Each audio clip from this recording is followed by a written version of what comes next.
What happens when the woman they humiliated in a hospital hallway becomes the only person the United States Navy trusts to save an admiral's life? 8 days before the ceremony, Clara Hayes was just another trauma nurse walking through the rain-soaked ambulance bay of a Seattle hospital, carrying 12 hours of exhaustion. A cold cup of coffee and the quiet weight of being right when powerful people needed her to be silent. She had lost her badge, her reputation, and nearly her future for refusing to ignore a patient no one wanted to see. But this story is not just about revenge. It is about courage under pressure, truth buried in paperwork, and the kind of medical instinct no title can replace. Stay with this story until the end, because the final salute changes everything. Like the video and comment where you're watching from. 8 days before that room of naval officers fell silent, Clara Hayes was standing under the flickering lights of the ambulance bay at St. Matthew Medical Center, watching rain slide down the back doors of a rescue unit like melted glass. Seattle had a way of making every night feel heavier than it was. The sky pressed low over the city gray and endless, and the hospital rose beneath it like a block of cold white stone. Sirens bounced between wet buildings. Tires hissed across the pavement. Somewhere near the bay entrance, a paramedic cursed under his breath while fighting with a jammed stretcher wheel. Clara stepped forward without being asked. She set her coffee on a concrete ledge, bent down, and freed the wheel with one sharp pull. The stretcher lurched forward, the patient groaning beneath a silver thermal blanket. "Thanks, Hayes," the paramedic said, breathless. Clara gave him a small nod and walked beside the stretcher through the sliding doors. Inside, the emergency department was already boiling. Every bed was full. Every hallway had become a waiting room. A toddler cried against his mother's shoulder near triage. An old man slept upright in a wheelchair, his chin fallen to his chest. A young resident stood at the nurse's station with 2 phones pressed to his ear, and a look in his eyes that said he had forgotten which voice belonged to which patient. Clara moved through it all with a quiet kind of precision. She was 38, with dark blonde hair tied at the base of her neck and tired eyes that missed almost nothing. Her face had the calmness of someone who had seen panic up close and learned not to feed it. She did not rush unless rushing mattered. She did not raise her voice unless silence became dangerous. On her badge, the words were simple: Clara Hayes, registered nurse, emergency trauma. Nothing on the plastic card said what she had done before St. Matthew. Nothing mentioned desert, dust-filled blood, naval evacuation tents, or the sealed commendation buried so deep in a federal file that most of the hospital would have called it fiction. To them, she was just a nurse who took too long with patients, asked too many questions, and had a dangerous habit of being right. At the nurse's station, Maya Brooks looked up from a stack of charts and pointed toward Trauma Bay 3. "You've got Riley. Chest pain. 49. Vitals are weird, but the resident thinks it's anxiety." Clara took the chart. "Which resident?" Maya glanced toward the far end of the unit. "Kessler." Clara's expression barely changed, but Maya saw the flicker. Dr. Aaron Kessler was in his 2nd year of residency, bright enough to be dangerous and tired enough to be wrong. He had a good heart on the days when pride did not get in the way of it. Tonight, pride seemed to be standing at his shoulder. Clara entered Trauma Bay 3 and found Thomas Riley sitting half upright on the bed, pale under the fluorescent lights. His work boots were still wet from the rain. His wife stood beside him, holding his jacket against her chest like it was the only thing keeping her upright. Riley tried to smile when Clara stepped in. "Guess I picked a bad night to scare my wife." His words came slowly, almost normal, but not quite. Clara noticed the tiny delay between thought and speech. She noticed his left eye narrowed a fraction more than the right. She noticed his right hand lying still on the blanket, while his left hand kept kneading the fabric near his hip. "You didn't pick the night," Clara said, gently checking the monitor. "The night picked you. Tell me what happened." Kessler walked in behind her, flipping through a tablet. Chest pain started at dinner. EKG clean. Troponin negative. Mild hyperventilation. No cardiac history. I'm thinking panic response. Maybe muscle strain. Clara looked at Riley, not the tablet. Any headache? Riley blinked. Kind of. Back here. He touched the base of his skull. His wife leaned in. He said his neck hurt earlier. He slipped in the garage 2 days ago, but he didn't fall hard. Kessler sighed softly, already half-turned toward the door. Everybody has neck pain in February. Clara lifted a penlight. Mr. Riley, follow the light with your eyes. He tried. The left eye tracked cleanly. The right eye lagged just a breath. Clara felt the room narrow. She had felt that narrowing before in places where monitors were rare and mistakes had no hallway to hide in. It was the quiet click of pattern meeting memory. She lowered the penlight. Grip my fingers. His left hand squeezed strong. His right hand followed late weaker. Kessler frowned. He's nervous. Clara turned to him. He's not nervous on one side of his body. The wife's face drained. What does that mean? Clara kept her voice even. It means we need more imaging. Kessler pulled the curtain farther closed, lowering his voice as if volume was the problem. Clara, CT is backed up. Neuro has 4 consults waiting. We cannot scan every patient with vague symptoms. His symptoms aren't vague. He came in for chest pain. He came in with chest pain delayed speech, unequal tracking neck pain after minor trauma and right hand weakness. Kessler glanced at the monitor. Blood pressure is high because he's scared, or it's high because his brain is trying to keep itself perfused. That got him. Just for a second. Then his jaw tightened. You're reaching. Clara looked at Riley's wife. The woman was watching them both now, eyes wide, trying to decide which medical voice was the one keeping her husband alive. Clara stepped closer to Kessler. Order the scan. I'm not ordering unnecessary imaging because you have a feeling. It's not a feeling. It is not your call. Clara's voice dropped. People don't die from the diagnosis you write down. They die from the one you were too busy to look for. The words hung in the room. Kessler stared at her red rising along his neck. Outside the curtain, the emergency department kept moving, but the air inside Trauma Bay 3 seemed to hold its breath. Then Maya appeared at the opening. Clara.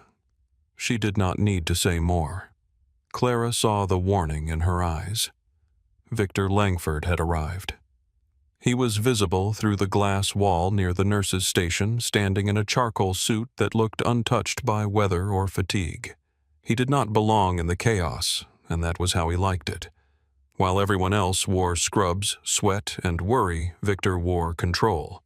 He was the chief operations officer of St. Matthew Medical Center, a man whose smile appeared in fundraising brochures and whose signature appeared on policies that made nurses cry in supply closets. He spoke softly. That was one of the reasons people feared him. Men who shouted gave you something to resist. Victor Langford gave you documents, reviews, committee notes, and meetings where your own words returned to you sharpened. He looked toward Trauma Bay 3 and saw Clara. His expression did not change. Kessler saw him too and seized the moment. Mr. Langford, he called, stepping out. There's an issue with care escalation. Clara stayed with the patient. She checked Riley's pulse again. His skin felt cool at the fingers. His right hand still lagged. His speech was slowing. He blinked too often, like the room kept tilting and correcting itself. Victor entered the bay with the smoothness of a man walking into a boardroom. Ms. Hayes, he said. I understand there's a disagreement. Clara did not turn away from Riley. There's a patient showing neurological deficits. He needs vascular imaging. Victor looked at Kessler. Dr. Kessler swallowed. Current workup does not support emergent imaging. I believe anxiety and musculoskeletal pain are more likely. Victor nodded as if the matter had already become arithmetic. Then we follow the physician's assessment. Clara finally faced him. With respect, that assessment is incomplete. The phrase, with respect, did not soften anything. Everyone in the room heard the blade beneath it. Victor's eyes settled on her badge. Ms. Hayes, this department has been counseled repeatedly on resource discipline. We have protocols for a reason. Yes, Clara said. To protect patients. To protect the hospital's ability to care for all patients. This patient is part of all patients. Victor's mouth tightened by 0.5 millimeter. Riley's wife stepped forward. Please. If she thinks he needs the scan, can you just do it? Victor turned his polished sympathy toward her. Mrs. Riley, I understand this is frightening. We are making evidence-based decisions. Clara watched Thomas Riley try to speak. His lips moved, but no sound came out at first. His eyes filled with confusion, then fear. That was enough. Clara reached past Kessler and hit the stroke alert button. The overhead tone cut through the emergency department. For 1 second, every conversation broke. Kessler stared at her. What are you doing? Clara pulled the rail up on Riley's bed. My job. The scan happened because once the alert sounded, the system moved before Victor could strangle it with procedure. Riley was rushed through the hall, his wife running beside the transport team, until a tech stopped her at the imaging doors. Victor said nothing as they passed. Clara stood outside CT with her arms folded, rainwater still drying on the cuffs of her scrubs. Kessler paced 6 feet away. Maya leaned against the wall, watching the display board, her face hard with worry. Minutes stretched. Then the radiologist called. Vertebral artery dissection. High-risk posterior circulation stroke. Immediate intervention needed. Kessler stopped pacing. Maya closed her eyes. Clara only breathed out once, slow and controlled. The room around them shifted. The diagnosis turned from argument into evidence. Riley was moved fast. Neurology came down. Medication started. A surgical consult opened. His wife cried into both hands when Clara told her they had caught it in time. You saved him, Mrs. Riley whispered. Clara shook her head. We caught it before it took him. But she could feel Victor behind her before he spoke. Conference room. Now. Maya stepped forward. Victor. She was right. He did not look at Maya. Now. The conference room sat behind the emergency department, separated from the noise by glass walls and a door that never quite blocked the sound of suffering. Staff gathered because Victor told them to gather. Nurses came in with gloves still in their pockets. Residents stood along the wall. A respiratory therapist remained near the door with a radio clipped to his shoulder. Even a security guard hovered just outside, uncertain if he was part of the meeting or the threat. Clara stood at the far end of the table. Victor placed a folder in front of him. He had already prepared something. That told Clara everything. St. Matthew is a trauma center, Victor began. It is not a stage for personal heroics. No one moved. Tonight, a staff nurse bypassed physician authority, ignored departmental resource guidelines, initiated a major alert without approval, and created operational disruption during peak volume. Maya's eyes flashed. That alert saved a man from a stroke. Victor looked at her then. Charge Nurse Brooks. You are not speaking. Maya went still. Clara felt anger rise in her chest, but she did not feed it. Anger wasted oxygen. She had learned that under canvas tents while men bled through uniforms and officers argued about extraction windows. Victor opened the folder. This is not an isolated concern. Ms. Hayes has a documented pattern of insubordination, hostile communication, and refusal to follow chain of command. Clara stared at him. There it was. Chain of command. The phrase men used when they wanted obedience to sound noble. Kessler looked down at the floor. Shame had found him, but not courage. Victor continued. Effective immediately, Ms. Hayes is suspended pending formal review. A murmur moved through the room. Maya stepped closer to Clara. Victor held out his hand. Your badge. For the first time that night, Clara looked at the faces around her. Some were angry. Some were afraid. Some looked away because they knew looking away was safer. That was the part that hurt most. Not Victor. Men like Victor were easy to understand. They were built from polished ambition and rot, but the silence of decent people had its own weight. Clara reached for the badge clipped to her scrub top. The plastic was warm from her body. It had opened medication rooms, staff doors, supply closets, and trauma bays. It had let her move through the hospital as if she belonged there. She unclipped it. Maya whispered, Clara, don't. Clara placed the badge in Victor's waiting palm. You can take the badge, she said. You can't take what I know. Victor smiled.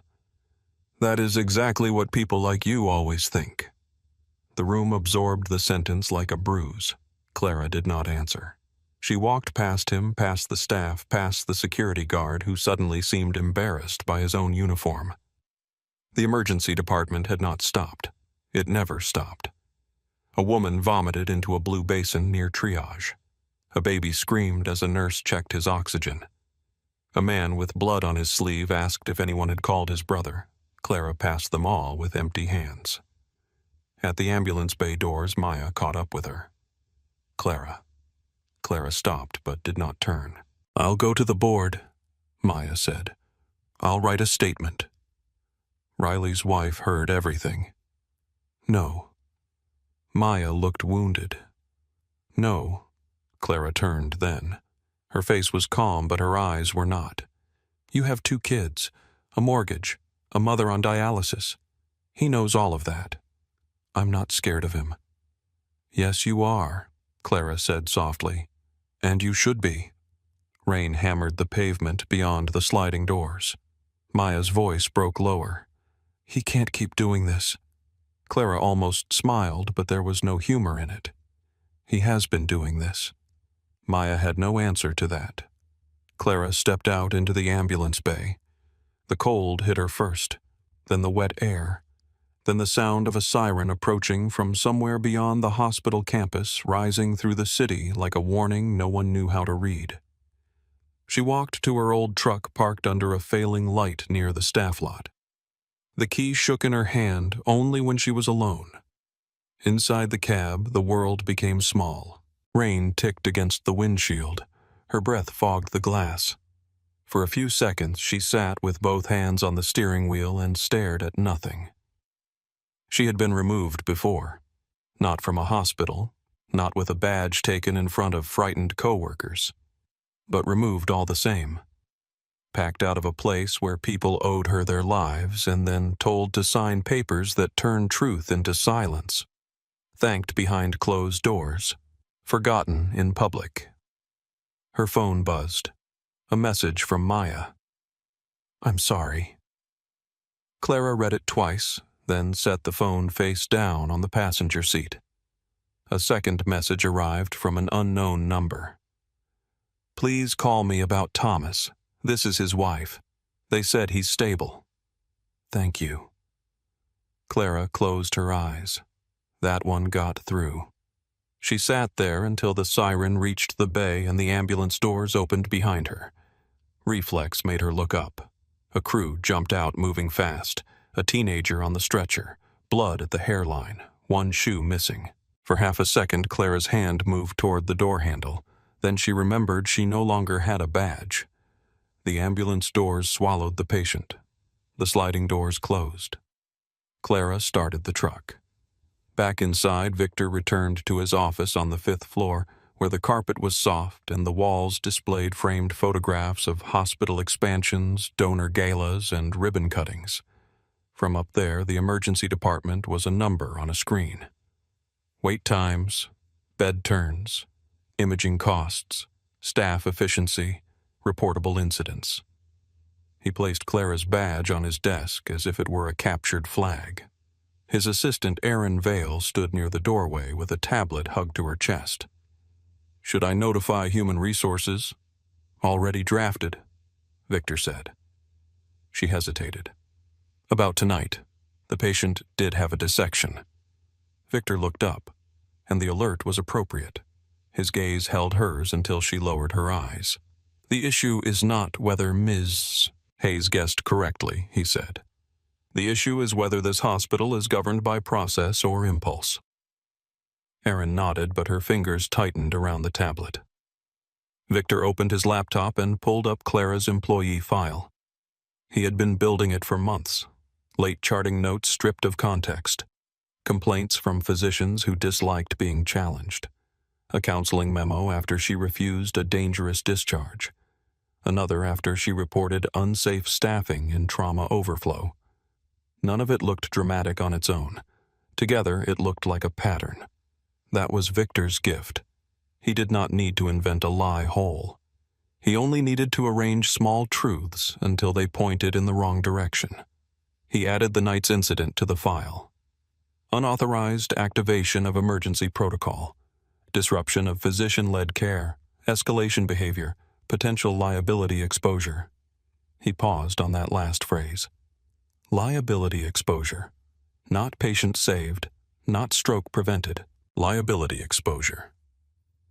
His office phone rang. Victor glanced at the screen. Restricted external line. He let it ring twice, then answered.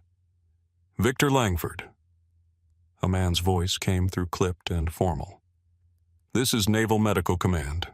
We need to speak with Nurse Clara Hayes immediately." Victor did not move. Outside his window, Seattle shone wet and dark beneath the hospital lights. "I'm afraid that may be difficult," he said. There was a pause. "Is Nurse Hayes on shift?" Victor looked at the badge lying on his desk. "No," he said. "She no longer works here." The silence after Victor Langford said those words did not last long.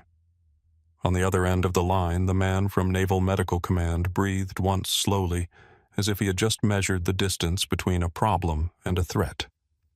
"Mr. Langford," he said, "I need you to listen carefully. This is a federal medical request connected to an active naval officer under restricted care. I am asking again, where is Clara Hayes?" Victor leaned back in his leather chair. The hospital lights reflected off the window behind him, turning the city into a blurred wall of rain and glass. "As I said, she no longer works here." "Was she terminated tonight?" Victor's fingers stopped near the edge of Clara's badge. "That is an internal personnel matter." "Was she terminated tonight?" the voice repeated. Victor's mouth tightened. She was suspended pending review. After a clinical disagreement, Victor said nothing. The voice changed then. It became colder, less administrative, more military. 2 Navy representatives will arrive at your facility in the morning. Preserve all records related to Nurse Hayes, all disciplinary actions from the last 72 hours, and all emergency department documentation involving a patient named Thomas Riley. Victor looked toward his closed office door. "I am not sure you understand how civilian hospital governance works." "No," the man said. "I am not sure you understand what you just stepped into." The line went dead. Victor remained still for several seconds. Then he picked up Clara's badge and placed it inside his top drawer. By dawn, Seattle was the color of steel. Rain had softened to a mist, but the streets still shone under the traffic lights. The hospital stood awake as it always did, its windows bright against the morning gloom. Nurses changed shifts with tired faces. Residents stepped out for 10-minute coffees that tasted like burned paper. Families slept in waiting room chairs with coats folded under their heads. At 7:18, 2 black Navy vehicles pulled up outside the main entrance. They did not park near the visitor lot. They stopped at the curb like they had every right to be there. The first person out was Commander Ethan Cole, a Navy physician in dress blues beneath a dark overcoat. He was tall, clean-shaven, with eyes that seemed trained to take in exits. People, cameras, and lies all at once. Beside him stepped Lieutenant Nora Price, a naval legal officer with a leather folder tucked under one arm. Her hair was pinned tight. Her face carried no anger, only purpose. Behind them came two uniformed security personnel who did not speak at all. The front desk volunteer looked up confused. Commander Cole showed identification. "We are here for Victor Langford and Clara Hayes." Within 6 minutes, Victor was in the executive conference room dressed as if he had never left the building. His tie was perfect. His expression was careful. On the table in front of him were printed policies, visitor protocols, and a prepared statement from Human Resources. Commander Cole did not sit. Lieutenant Price did. That made Victor uneasy. Commander Victor said smoothly, "We are always honored to assist the United States Navy. However, Ms. Hayes is not currently authorized to practice at this facility. She was removed from duty following serious conduct concerns." Cole watched him. "Was she removed before or after she prevented a fatal misdiagnosis in your emergency department?" Victor's eyes flickered. "The incident is under review. Did the patient live?" "That is not the issue. It usually is in medicine." Lieutenant Price opened her folder. "Mr. Langford, Admiral Russell Kane was admitted to this facility at 0432 this morning after collapsing during a private defense briefing north of the city. His condition is unstable. Your physicians have requested outside consultation, but Admiral Kane has a sealed medical contingency file with Naval Medical Command." Victor said nothing, but something in his face changed. Price continued. "That file names Clara Hayes as an emergency clinical contact." A soft hum from the lights filled the space between them. Victor placed both hands flat on the table. "There must be some confusion. Clara Hayes is a registered nurse. She's not a specialist." Commander Cole finally sat. Admiral Kane did not ask for a specialist. Victor gave a thin smile. Then perhaps the Admiral was mistaken. Cole leaned forward just enough. "Admiral Kane is unconscious, Mr. Langford." His file spoke for him. In the restricted intensive care wing 2 floors below, Admiral Russell Kane lay beneath white sheets that made his skin look almost gray. He was 61, broad-shouldered even in illness, with silver hair cropped close and a face weathered by command. Monitors surrounded him. Tubes entered his arms. A ventilator hissed beside the bed with mechanical patients.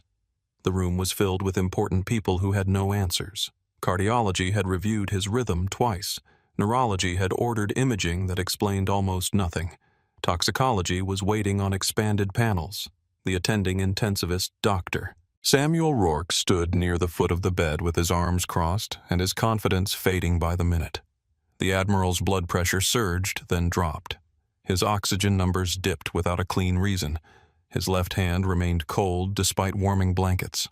Sweat gathered along his hairline even while his temperature stayed low.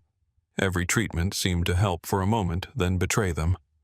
Commander Cole entered the room, took one look at the monitors, and felt his jaw tighten. Status. Dr. Rourke turned. Unstable but holding. "We suspect a neurocardiac event or atypical toxic exposure. We are supporting pressure and oxygenation." Cole looked at the Admiral's left hand.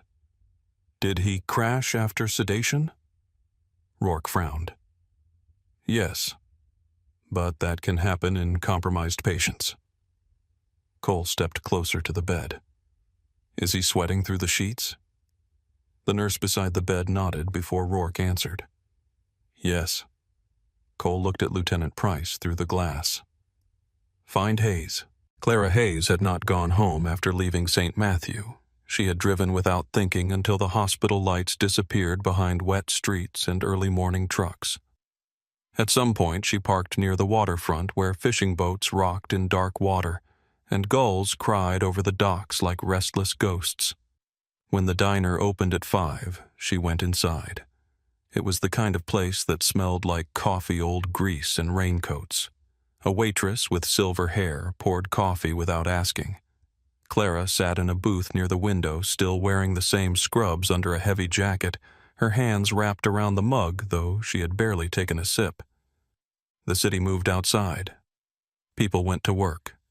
Buses sighed at curbs. A man in a Seahawks cap argued with a parking meter. Life continued with brutal indifference. Clara looked at her reflection in the window. No badge, no unit, no reason to keep checking the door every time an ambulance passed. But she checked anyway. At 7:46, Commander Cole and Lieutenant Price entered the diner. They did not need to ask which woman was Clara. People like Clara had a certain stillness after a crisis, not peace, not rest, something closer to a weapon placed carefully on a table. Cole approached the booth. Clara Hayes. Clara looked at his uniform first, then his face. No. Price lifted one eyebrow. Clara took a sip of coffee. You found Clara Hayes. You did not find Nurse Hayes. Cole did not smile. Admiral Russell Kane is dying. The name struck her harder than she let show. Her hand tightened around the mug. Then why are you here instead of in an operating room? Because his contingency file says that if conventional diagnosis fails, we are to find you. Clara stared at him. The diner noise seemed to fall back, forks against plates, the coffee machine hissing, rain ticking softly against the glass. She set the mug down. Is he sweating through the sheets? Cole's face changed. Yes. Left hand cold. Yes. Pressure crash after sedation. Cole looked at Price, then back at Clara. Yes. Clara stood so quickly the booth seat scraped behind her. Take me to him. Price placed a hand on the folder. Before we leave, I need to be clear. Your hospital status is complicated. Clara pulled a few bills from her pocket and dropped them on the table. The Admiral's blood flow is more complicated. They drove back through Seattle under a sky that refused to brighten. In the back seat, Clara asked for every detail Cole had. Onset, medications, procedures, imaging, lines placed, blood gases, history, collapse pattern. Who touched him first? Who changed orders? Who signed off? Cole answered cleanly the way military physicians did when they understood that time wasted on pride could kill a patient. Lieutenant Price watched Clara across the seat. You knew Admiral Kane before this? Clara looked out the window. He was a captain then. That is not in your employment record. No, Clara said. It would not be.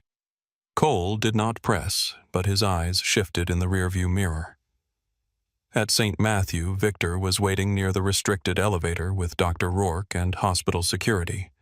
When Clara stepped out of the Navy vehicle, conversations around the lobby thinned into whispers. She was still wearing the same clothes from the night before. Her hair was damp from the mist. Her face was pale with no sleep. But she walked through the doors like she had never surrendered the building to anyone. Maya saw her from across the emergency department entrance. For a moment, neither woman moved. Then Maya's eyes filled with something close to relief and fear at the same time. Victor stepped into Clara's path. Ms. Hayes, you are not authorized to enter clinical areas. Lieutenant Price moved beside Clara. She is authorized under Federal Emergency Medical Order for consultation in the care of Admiral Russell Kane. This is a civilian hospital. Price looked at him. And that is a United States Admiral. Victor's nostrils flared. She has no privileges. Commander Cole stepped forward. Then give her temporary emergency access. I will not expose this hospital to liability, because the Navy has a sentimental attachment to a suspended nurse. Clara looked at Victor for the first time. There is a man upstairs whose brain and heart are arguing over which one gets to fail first. You can either move or you can explain later why your ego took precedence over his pulse. The lobby went still. Victor's face hardened. Maya, standing near the nurse's station, covered her mouth for half a second not to hide fear, but to hide the smallest spark of satisfaction. Dr. Rourke broke the silence. Let her in. Victor turned to him. Rourke did not look away. "If the Navy wants her eyes on the case, let her look. We are losing time." The elevator doors opened. Clara entered with Cole Price and Rourke. Victor followed. Inside the elevator, no one spoke. The numbers climbed in red light. Clara watched them change and felt her body return to a rhythm she knew too well. Not the hospital rhythm. The other one. The rhythm of incoming wounded, limited tools, bad information, and powerful men shouting from safe distances. The ICU doors opened. Clara stepped into Admiral Kane's room and stopped 3 feet from the bed. She did not touch him at first. She watched. The ventilator breath, the pulse line, the color around the mouth, the faint tremor under the skin near the collarbone. The way the left hand looked waxen while the right had a little more life in it. The beads of sweat at the temple. The tiny mark near the shoulder almost hidden beneath adhesive. Her gaze narrowed. Who placed the central line? A nurse looked at Rourke. Rourke answered. Vascular access team. Right subclavian attempt first, then femoral after difficulty. When? Shortly after arrival. Any complications noted? No major complications. Clara stepped closer. That is not what I asked. Rourke turned to the chart. There was resistance on placement. Brief desaturation. Chest film was read as acceptable. Clara lifted the edge of the adhesive near Kane's shoulder. The mark beneath it was small but not meaningless. She looked at the monitor again. Stop increasing the sedative. Rourke stiffened. His agitation spikes when we lighten it, because sedation is dropping as compensation. You are treating movement like the enemy. His body is trying to tell you where the problem is. The cardiologist near the wall crossed his arms. With respect, his cardiac function is unstable. Clara did not look at him. Because the vascular injury is driving the instability. Rourke's eyes sharpened. What vascular injury, misplaced attempt, or trauma from the line? Possible arterial involvement, possible expanding hematoma, possible pressure effect, and a perfusion pattern that does not match your working diagnosis. The room tightened. Victor spoke from behind them. This is speculation. Clara turned. No. Speculation is calling this a mystery because the first answer was expensive to admit. Cole's voice cut in. What do you need ultrasound now? Repeat imaging focused on the access site and upper thoracic vessels. Stop the current sedative escalation. Prepare blood. Get vascular surgery here, not on the phone here. And I want every medication change from the last 6 hours printed and placed in my hand. Victor laughed once, dry and sharp. You want... Clara looked back at the Admiral. I want him alive. Rourke hesitated for one breath too long. Then he moved. You heard her. Ultrasound. Call vascular. Print the medication record. The room erupted into controlled motion. A portable ultrasound rolled in. Clara stood beside Rourke as the probe touched Kane's skin. The image flickered in shades of gray. To most of the room, it looked like weather on a broken screen. To Clara, it was a map. There, she said. Rourke leaned closer. His face changed. A pocket of blood where there should not be one. Flow disturbed where flow should have been clean. Compression affecting nearby structures. Not dramatic enough for a textbook. Deadly enough for a man already under stress. Rourke whispered, Damn it. Clara's voice stayed steady. Now we are talking to the right problem. Kane's pressure dropped. The monitor alarm cried out. The nurse called numbers. Cole moved to the foot of the bed. Rourke started orders.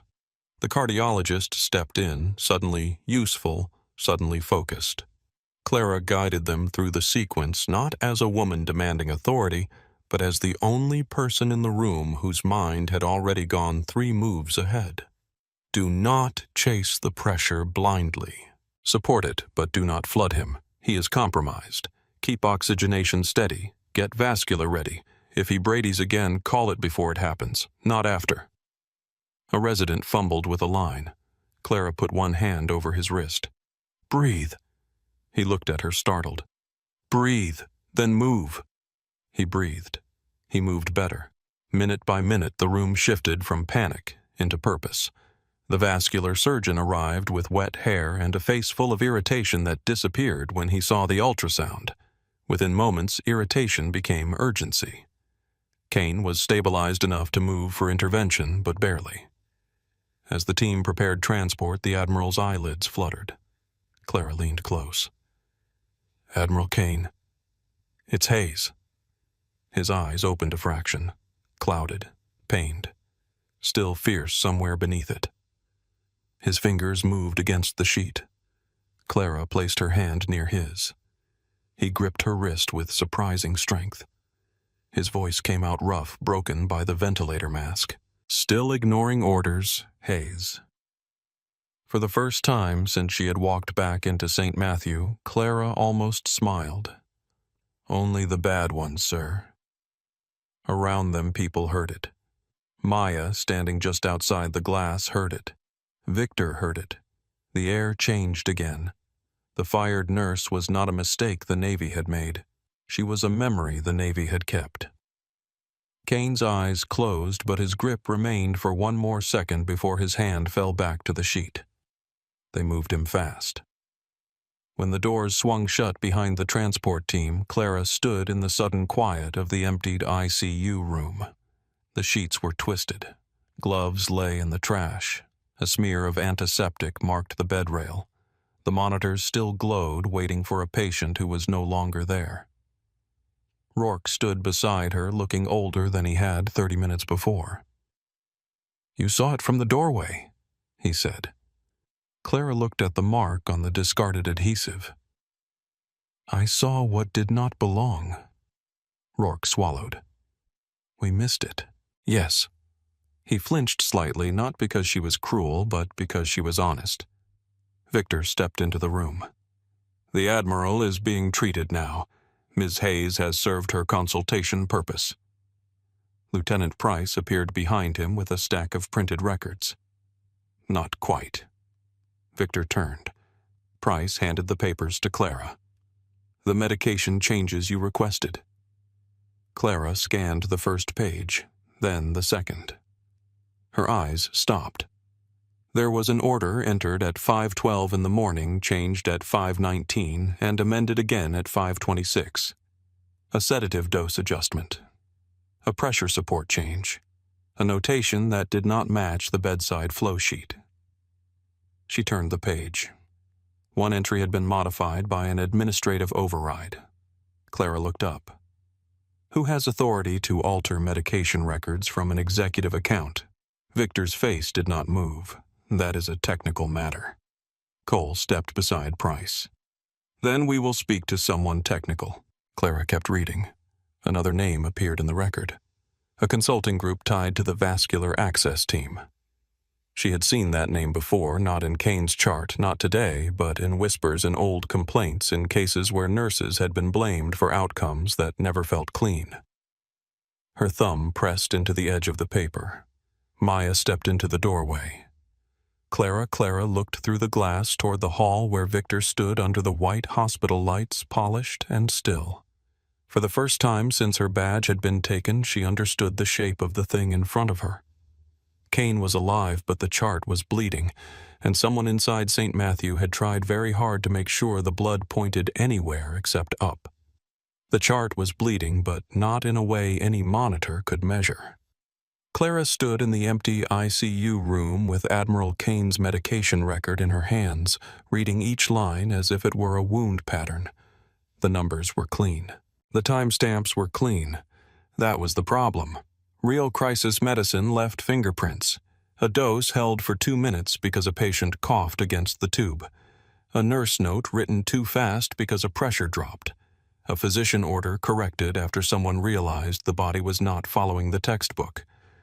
This record looked polished. Polished records made Clara nervous. Across the glass wall, Victor Langford spoke quietly with Dr. Rourke, his hands folded in front of him, his face arranged into concern. He looked like a man helping. He always looked like a man helping.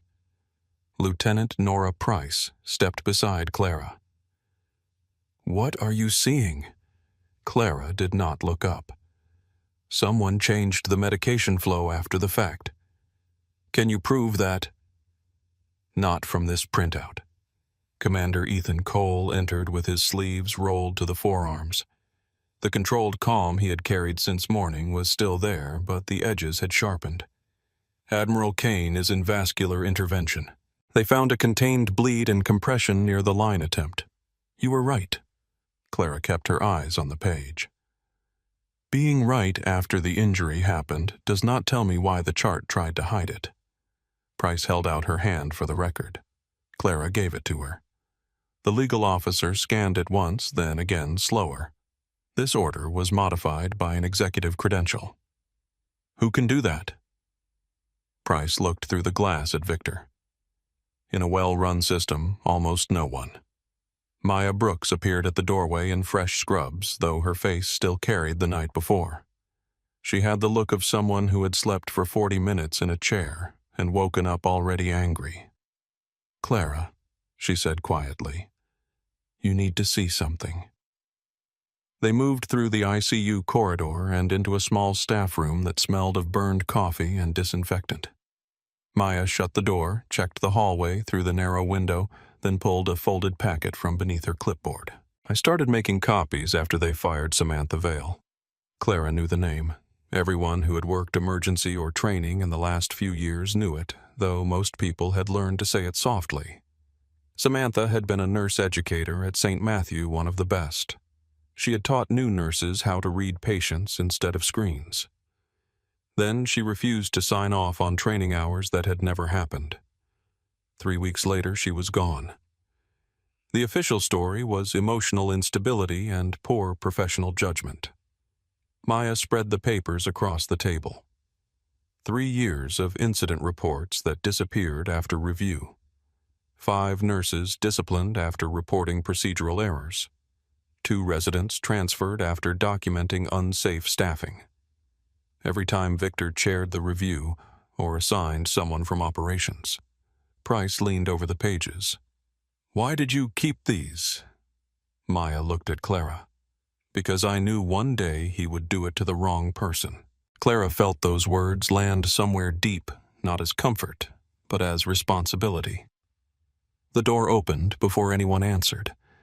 Dr. Owen Pierce stepped inside and shut it behind him. He was still in surgical blues with a white coat thrown over them and dark circles under his eyes. He was one of the senior trauma surgeons respected by nurses because he listened when the room demanded it, feared by residents because he could cut through excuses faster than skin. He looked at Clara, then at the papers. "I should not be here," Maya said. "Then leave." Pierce did not. Instead, he reached into his coat and took out a flash drive. "I signed 3 quality review summaries last year. Clean summaries. I saw the final versions this morning after Price requested historical access logs." His jaw tightened. "Those are not the documents I signed." Clara stared at the flash drive. What changed? Language. Blame. Timelines. In one case, a physician delay became a nursing failure to escalate. In another, a line complication became patient movement during care. In the third, a medication timing error vanished. Maya whispered, "Jesus!" Pierce placed the drive on the table. "I do not know how deep this goes." Clara looked through the window at the ICU hall. "I do." No one asked her to explain immediately. Maybe they could hear it in her voice. Maybe they understood that some truths did not arrive all at once. They rose like dark water. Price took the flash drive with a gloved hand. "I need this preserved." Pierce nodded. "If my name is on falsified records, I want that documented too." "That may not protect you from the board," Price said. Pierce gave a tired laugh with no humor. "The board protected the wrong people for too long." A knock struck the door once. Everyone froze. Then a thin man in a gray hoodie slipped inside holding a hospital-issued tablet under one arm. His ID badge swung backward as if he had put it on in a hurry. Maya exhaled. Daniel. Daniel Reed was from Information Systems, a man most doctors ignored until a password failed. He had nervous hands, quick eyes, and the pale look of someone who spent more time with servers than sunlight. He looked at the Navy uniforms, then at Clara. "You are Hayes." Clara nodded. "You are the reason the medication archive is locked behind 2 false audit layers." Daniel blinked. "That is not what I expected you to say. You came here anyway." He set the tablet on the table and tapped through a series of screens. "I have been watching chart revisions for a year. At first I thought it was cleanup, late entries, coding corrections. Then I saw deletion patterns after adverse events." He swallowed. "Whoever is doing it does not erase everything. That would be too obvious. They polish. They move time by minutes.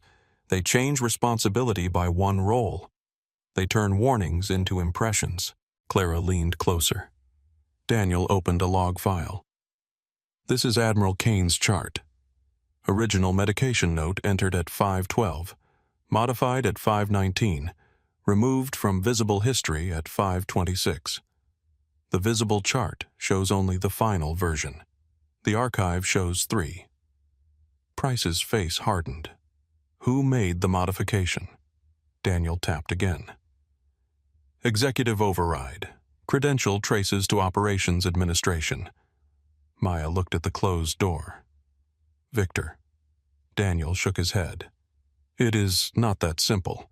The account was routed through a shared executive access point, but the location stamp places the login on the 5th floor, Victor's floor." Clara pictured his office, soft carpet, rain-streaked window, her badge in his drawer. Cole spoke from the corner. "Can this be preserved outside the hospital system?" Daniel hesitated. "If I export without authorization, they can terminate me and claim I manipulated the data." Price opened her folder. "You now have federal authorization to preserve records connected to a restricted military medical incident." Daniel stared at her. "I do. You do." For the first time, something like oxygen entered his face. "Then I need access to the cold storage server." Maya shook her head. "That room needs executive clearance." Daniel looked at Clara. "Or a nurse badge with legacy access from before the last security update." The room went quiet. "Clara said Victor has mine." Maya looked down at her own badge. "Mine still opens supply and ER med storage, not server access." Pierce rubbed a hand over his face. "Langford will never give it back." Clara looked at the clock above the microwave. 11:43 in the morning. Less than 24 hours ago, she had been helping a man named Thomas Riley survive a diagnosis no one wanted. Now, a Navy admiral was in vascular intervention, and the hospital around them was turning into a crime scene with vending machines. "Then we do not ask him?" "First," Clara said. They went to the 5th floor together, but not as a group. Price and Cole took the main elevator. Pierce returned through the surgical corridor. Maya went through the staff stairwell.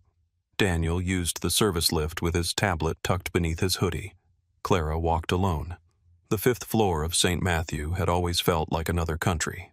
No overhead pages, no crying children, no blood on shoes. The walls displayed donor names in brushed silver letters. The air smelled faintly of fresh flowers from the executive reception desk. Victor's assistant, Aaron Vale, looked up as Clara approached. Her eyes widened. "Clara, I need my badge." Aaron glanced toward Victor's closed office door. "I cannot do that." "You can." Aaron lowered her voice. "He told security not to let you on this floor." Clara looked at her carefully.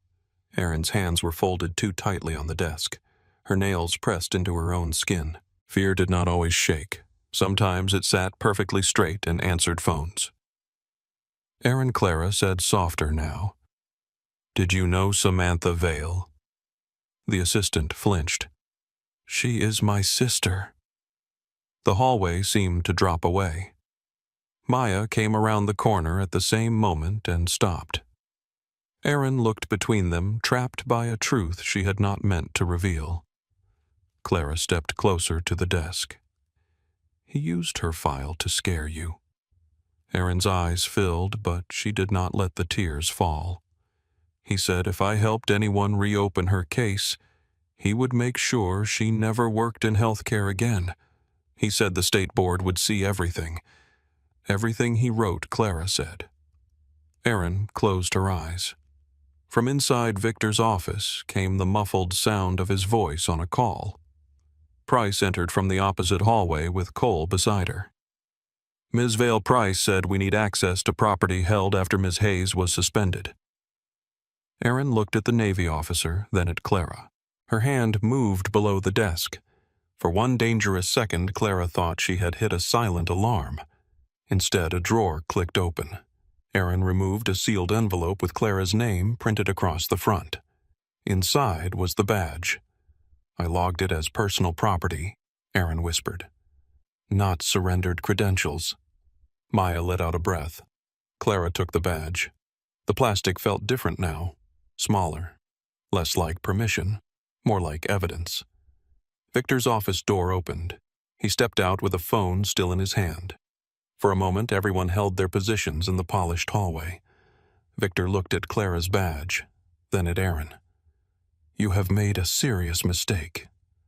Aaron stood. Her voice shook, but it did not break.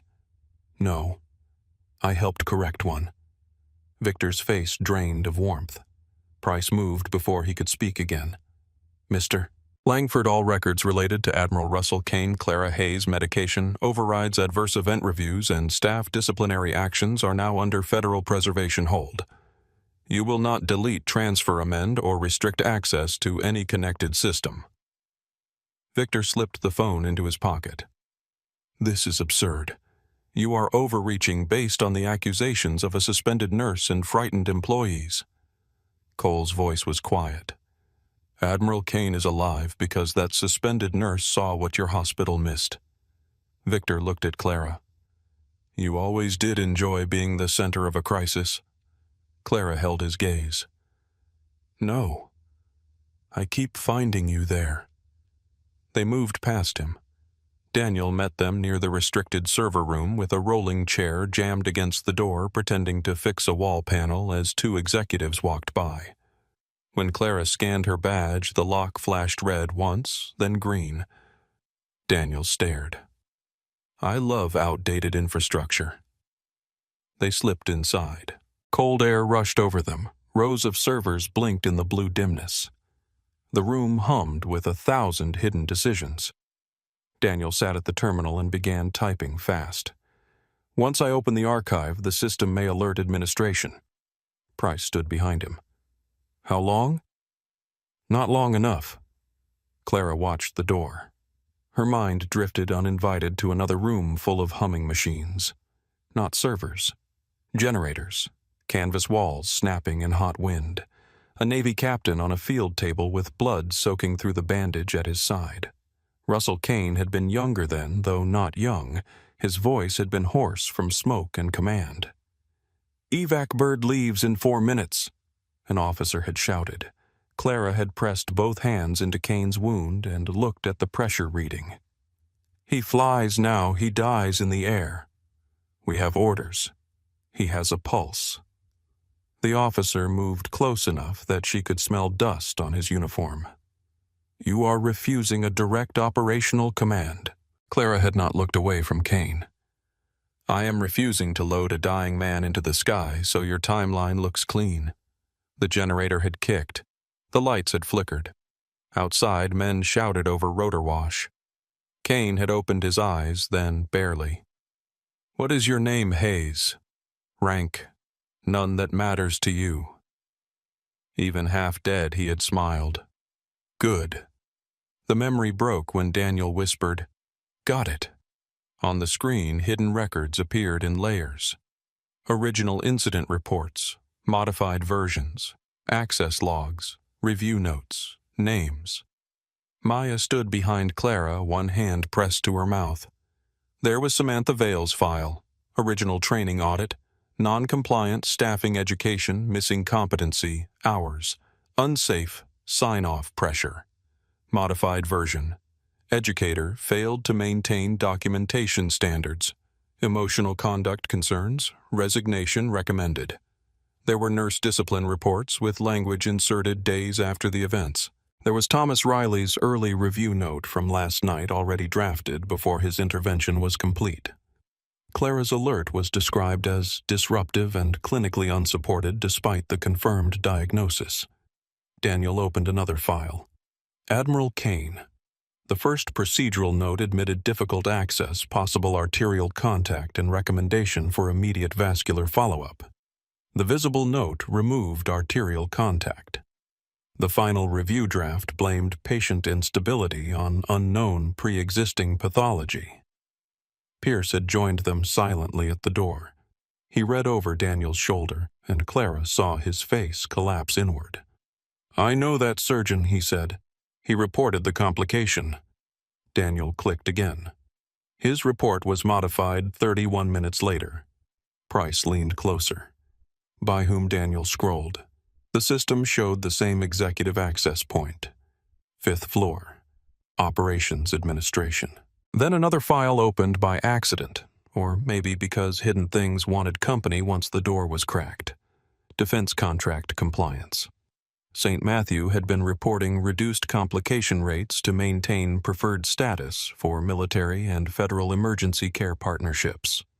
Lower reportable incidents meant stronger contract positioning. Stronger contract positioning meant funding bonuses expansion power. Clara read the numbers. Patients had become metrics. Nurses had become shields. Reports had become weapons. Maya whispered, "How many?" Daniel did not answer at first. Then he said, "More than we have time to count here." The server room door handle rattled. Everyone turned. Victor's voice came through the door, controlled and venomous. "Open this door." Price nodded to Cole.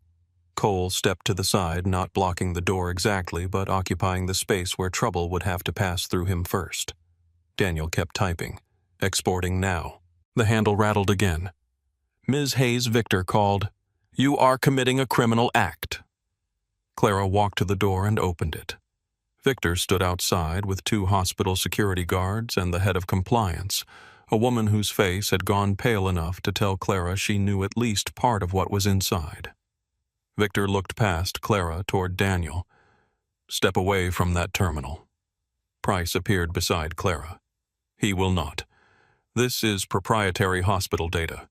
It is evidence in a federal investigation." Victor laughed softly. "You do not have a federal investigation. You have a medical complication, an emotional nurse and a military officer embarrassed that his admiral nearly died in a civilian facility." Clara saw the calculation in his eyes. He was not trying to win the truth. He was trying to create enough fog that truth arrived late. Then Cole's phone vibrated. He answered, listened, and looked at Clara. "Admiral Kane is out of intervention. He is alive. Awake for brief periods." For 1 second, Clara let herself breathe. Victor saw it and smiled faintly. "Good. Then this drama can end." Price's phone rang next. She answered with her eyes still on Victor. "Yes, sir." Her posture changed. "Yes, Admiral." Victor's smile vanished. Price held out the phone to Clara. Clara took it. The line crackled once. Kane's voice was weak, rough, and unmistakably alive. "Hayes, I'm here. Is it bad?" Clara looked into the server room, at Daniel's frozen screen, at Maya's trembling hands, at Pierce's ruined expression, at Erin Vale standing down the hallway with tears finally moving down her face. "Yes, sir." Kane breathed through pain. "Then do not let them bury it."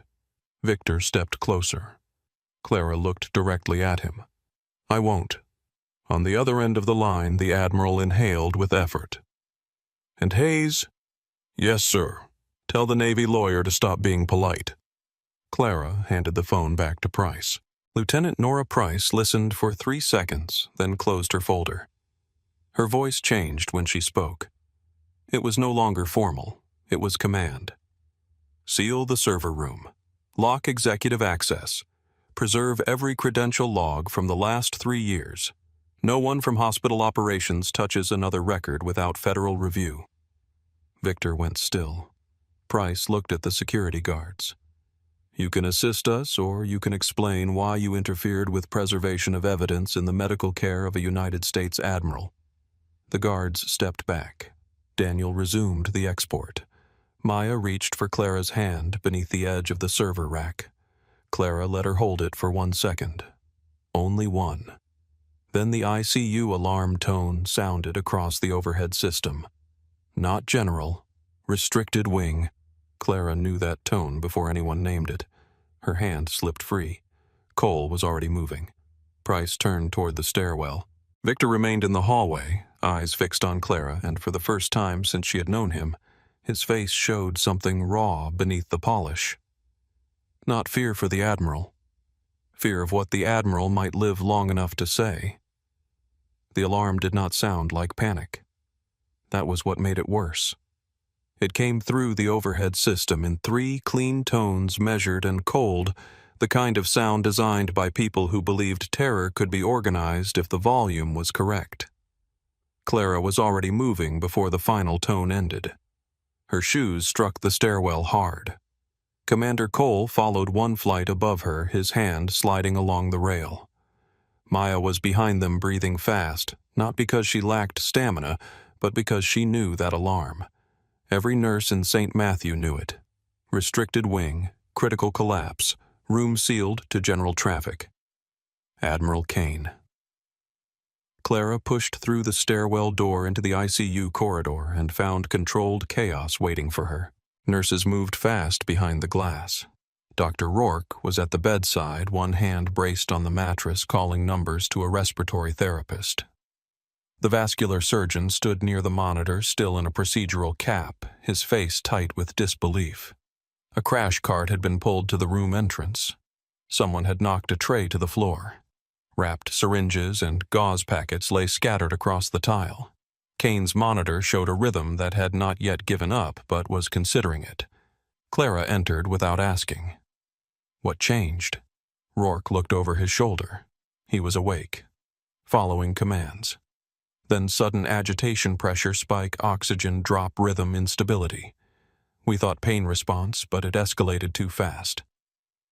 Clara stepped to the bed. Kane's eyes were closed. His skin looked wrong, not simply pale, but waxed with sweat. His chest rose against oxygen support in shallow, angry pulls.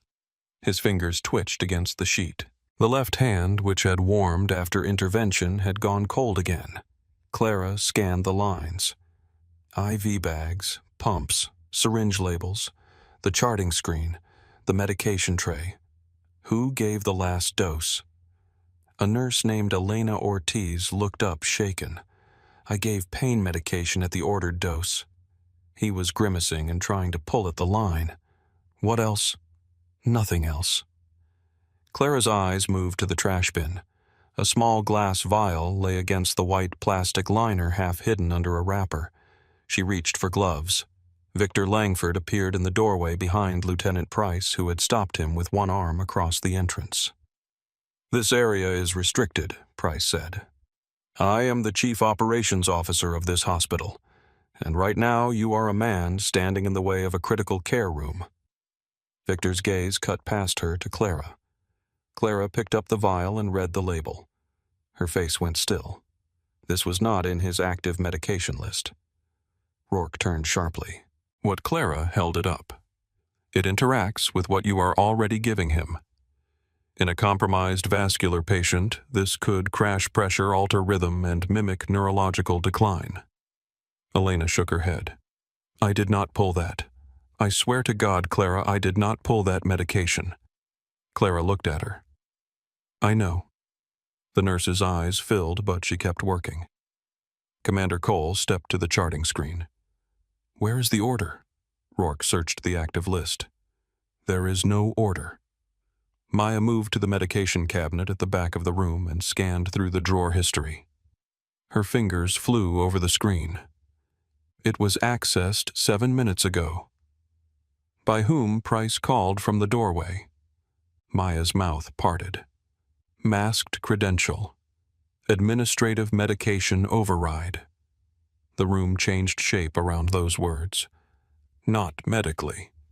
Legally, Victor said from the hall. That is impossible. Clara turned the vial still in her gloved hand. No, impossible means it cannot happen. This happened. Kane's monitor alarm sharpened. Rourke cursed under his breath, pressure dropping. Clara was back at the bedside.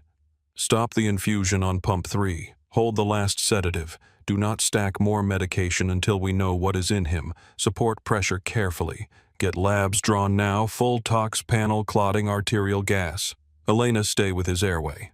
Maya find every vial pulled under that credential in the last hour. The vascular surgeon looked at Rourke. She is still not credentialed.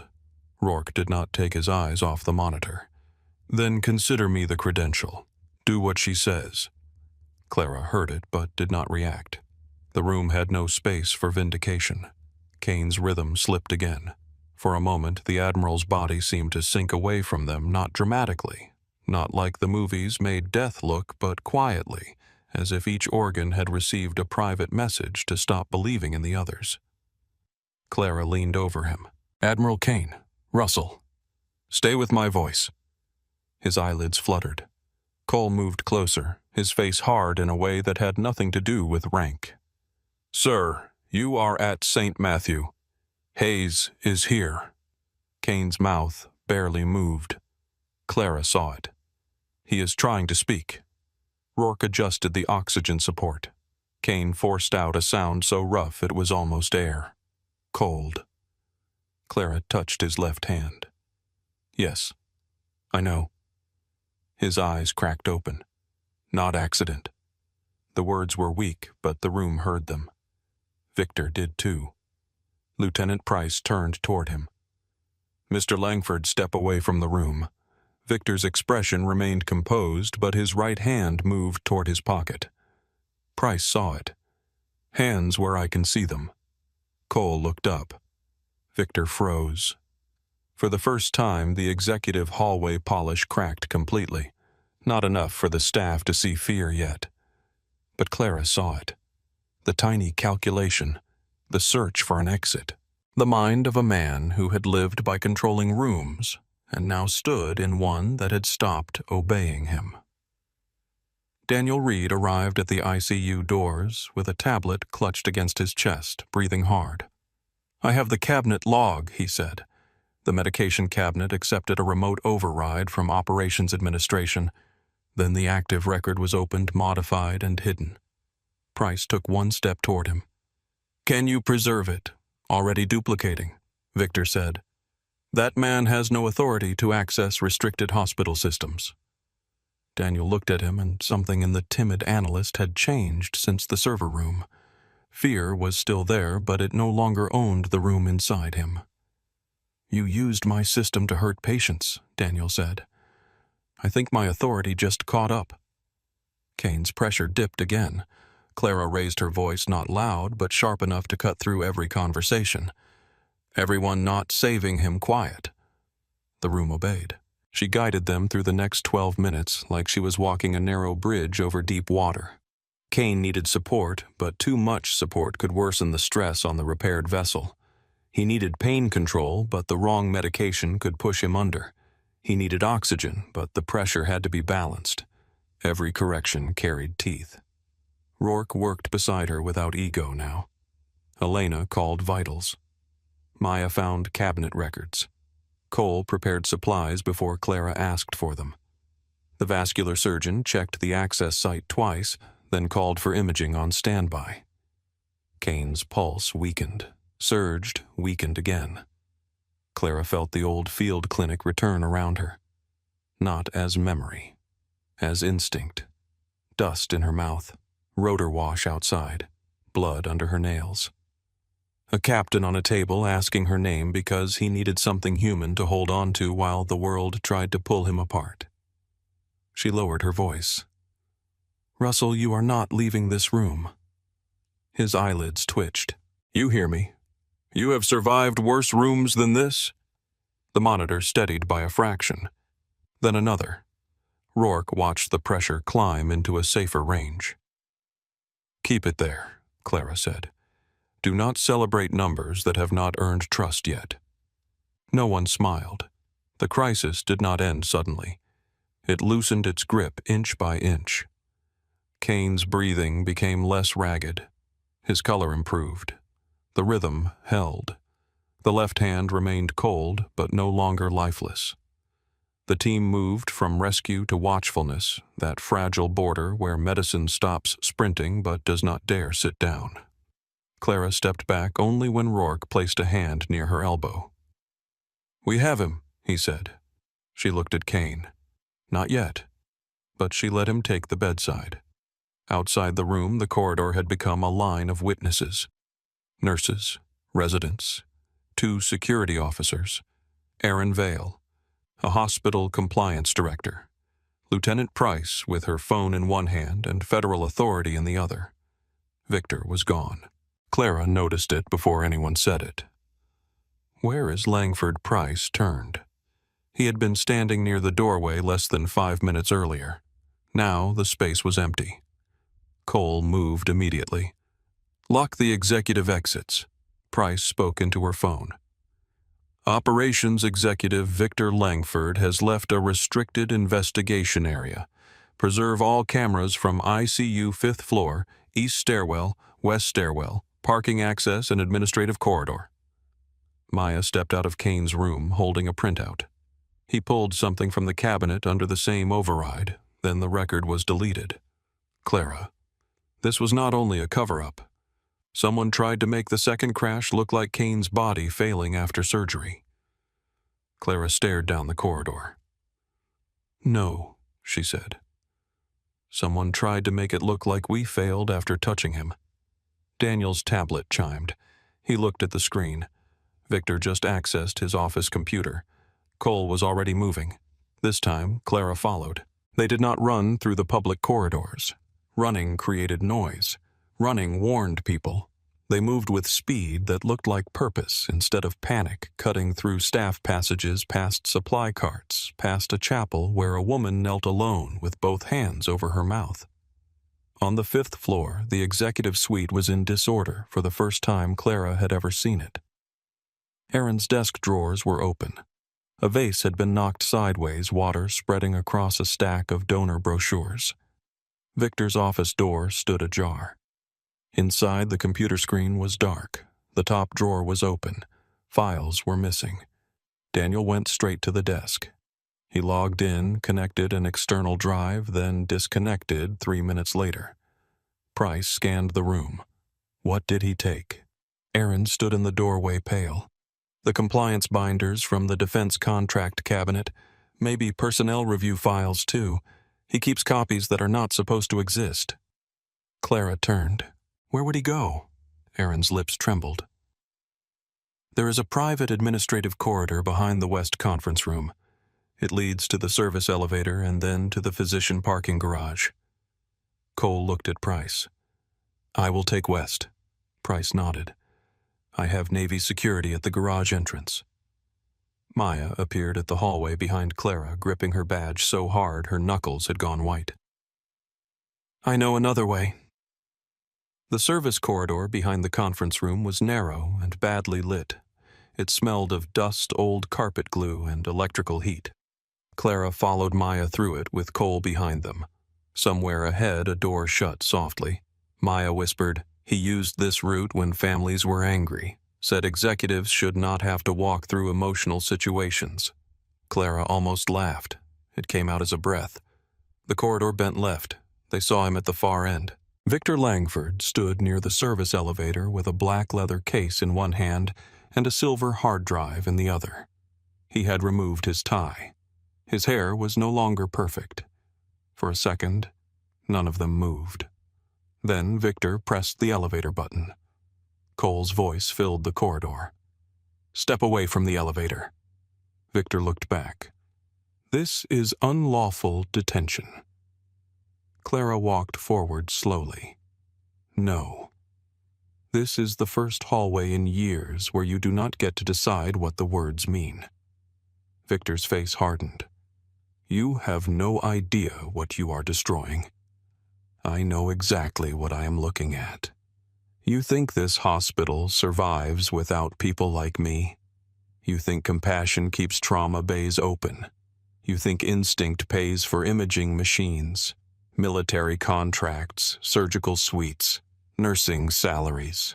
Maya stepped beside Clara.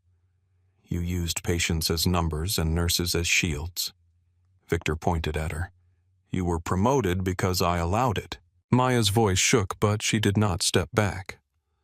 "I was useful because I stayed quiet." That landed.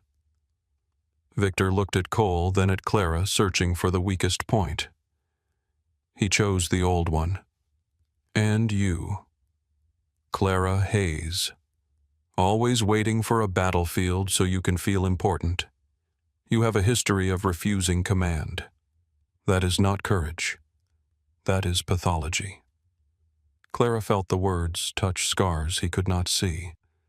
For years, men had used that shape of sentence around her. Difficult, unstable, reactive, non-compliant. Words that sounded clinical enough to hide punishment. She stepped closer. "You are holding files." Victor's grip tightened on the case. "Copies. Of what documents that belong to St. Matthew?" Daniel's voice came from behind Cole. "Actually, no. The hard drive serial number matches hospital property assigned to operations backup, and it is currently under preservation hold." Victor looked past them toward Daniel. "You little coward." Daniel swallowed, but he did not look away. "I was." The elevator doors opened. Victor turned. Maya moved before anyone expected it. She slapped the red fire control panel beside the wall. Alarms flashed. The elevator doors froze open, then began to close again without accepting entry. Magnetic locks clicked down the corridor. Cameras above them shifted from idle to active recording. Victor stared at her. Maya lowered her hand. "Emergency protocol. You taught us to follow process." Cole crossed the remaining distance and took the hard drive from Victor's hand. Victor tried to pull back, but two Navy security officers appeared from the garage stairwell entrance and closed the space. Price arrived moments later, breathing hard but composed. "Victor Langford, you are being detained pending federal review of evidence tampering, obstruction of a military medical investigation, falsification of health records, and interference with care connected to a United States naval officer." Victor gave a cold smile. "You cannot prove intent." Clara looked at the leather case in his hand. "Open it." Price nodded to Cole. Inside were printed files. Some were old, some were new. Clara saw her name on one tab. Samantha Vale on another. Thomas Riley. Admiral Kane. Incident reviews. Contract compliance sheets. Executive bonus summaries. A printed email with Victor's name in the header and the phrase, "Minimize reportable exposure," circled in blue ink. Cole removed one folder and opened it. His eyes moved once across the page. Then he looked at Victor with open disgust. "You knew about the line complication before the Admiral crashed the first time." Victor said nothing. Price took the folder. The corridor was silent, except for the fire alarm strobes clicking overhead. Clara felt Maya beside her, trembling now that action had ended. She reached down and touched Maya's wrist just once. Victor looked at Clara. "You think this changes anything?" "People forget. Institutions survive. They always do."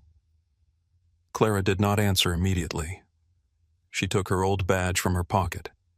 She had not realized she was carrying it until her fingers closed around it. The plastic edge pressed into her palm. She placed it on top of the open leather case. You used these to decide who mattered, she said. Victor's eyes dropped to the badge. Then a voice came from the far end of the corridor. Weak. Rough. But alive. Institutions survive when they correct themselves.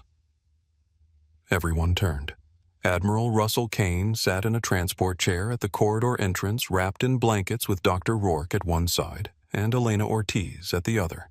He looked like a man carved from exhaustion and command, pale, fragile, furious. Rourke looked apologetic and terrified. He insisted. Kane's gaze fixed on Victor. Not when they protect cowards. Victor's face shifted. The polished surface shattered into something ugly. You have no idea what she is, he said, pointing at Clara. Ask the Navy what she did overseas. Ask them why her record is sealed. Ask them why a civilian nurse disappears from a mission file unless someone wanted her buried. Price opened her leather folder. That file was sealed to protect operational details and surviving personnel. Victor snapped. She disobeyed orders. Kane's eyes narrowed. She refused an order that would have killed 17 people. No one spoke. The air in the corridor seemed to pull tight around Clara. Kane continued each word costing him. She held a field clinic under evacuation fire. She kept me alive when command wanted clean paperwork more than living bodies. If that is the history you want exposed, Mr. Langford, I will sign the release myself. Victor looked at Clara again. For once, he had no document ready, no phrase, no committee, no room left to control. Price closed her folder. Take him. Navy security moved in. Victor did not fight. Men like him rarely did when the room became physical. He straightened his jacket as if dignity could still be arranged from the outside. As they led him away, he passed Clara close enough that only she could hear his final words. They will use you too. Clara looked at him. They already did, she said. I survived it. The security officers walked him down the corridor. The fire alarm lights kept flashing against the walls, red over white, like a pulse returning after too long in the dark. Kane sagged slightly in the chair. Clara moved to him at once. You should be in bed. He gave her a tired look. You should be in uniform. I am not Navy. No, he said, glancing at the badge on the case. You are something harder to replace. For a moment, the corridor held them all in a strange quiet. Maya, with tears on her cheeks. Daniel gripping his tablet like a shield. Erin standing in the executive hallway, where her fear had finally lost its authority. Dr. Pierce arriving just in time to see the files taken into federal custody. Rourke looking at Clara as if he was only now understanding the cost of ignoring the person closest to the patient. Maya picked up Clara's badge from the case. She held it out. Clara looked at it. The badge had opened the hospital to her. Then it had been used to push her out.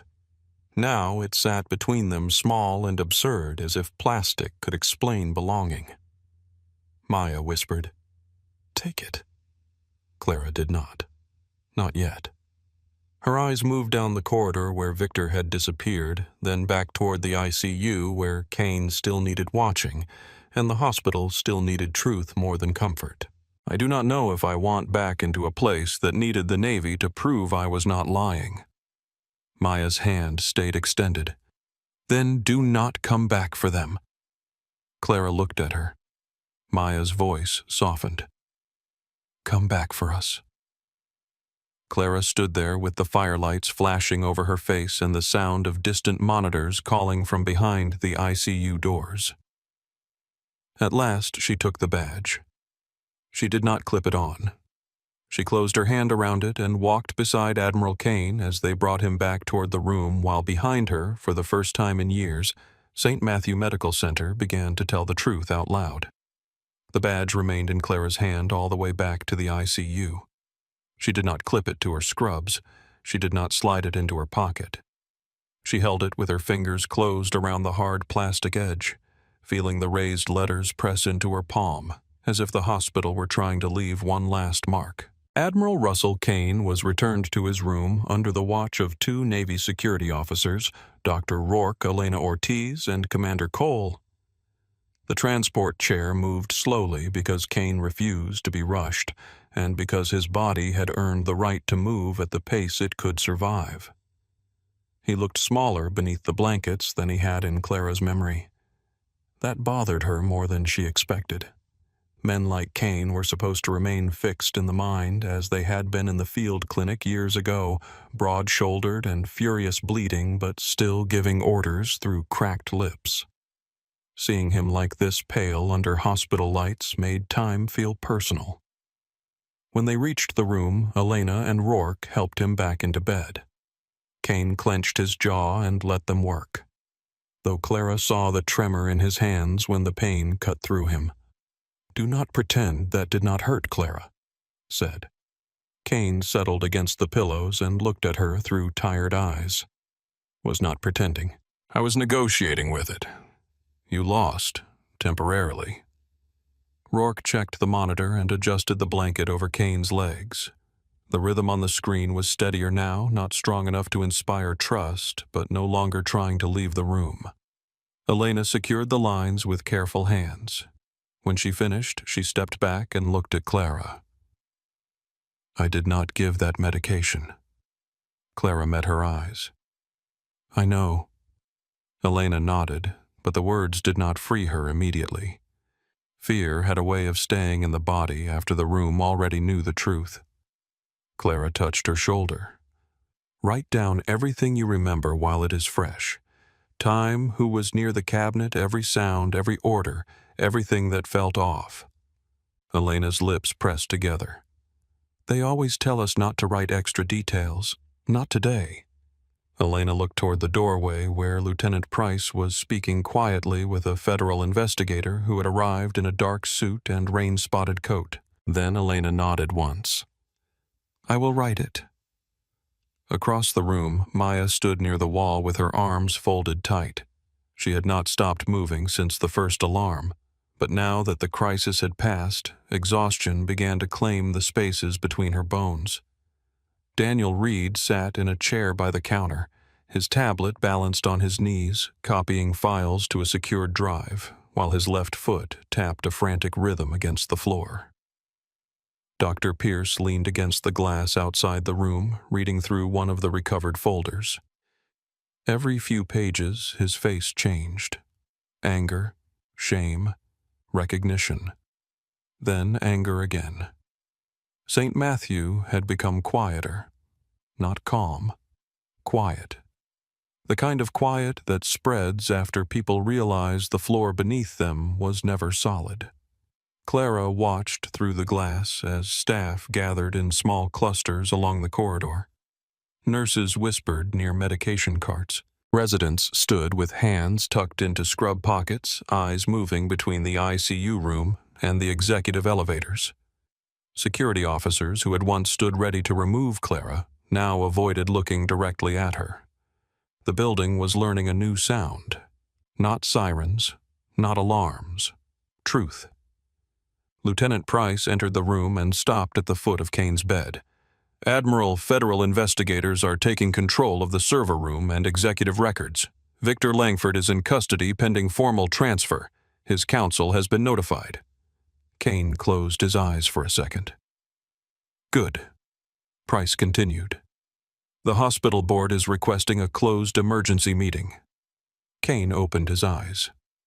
"Tell them they can meet in a broom closet for all I care, as long as they do it under record preservation." Price almost smiled. "Yes, sir." Cole stepped beside Clara. "Hayes." She turned. "You should sit down." "I am sitting in my head. That is not a medical position." She gave him a look. He held it without apology. "You have been awake too long. You came into a critical case after being suspended, found a concealed complication, saved a naval officer, twice uncovered a federal record scheme, and helped stop a man from leaving with evidence. Sit down before your body files a complaint." Maya looked over. "He is not wrong." Clara wanted to argue.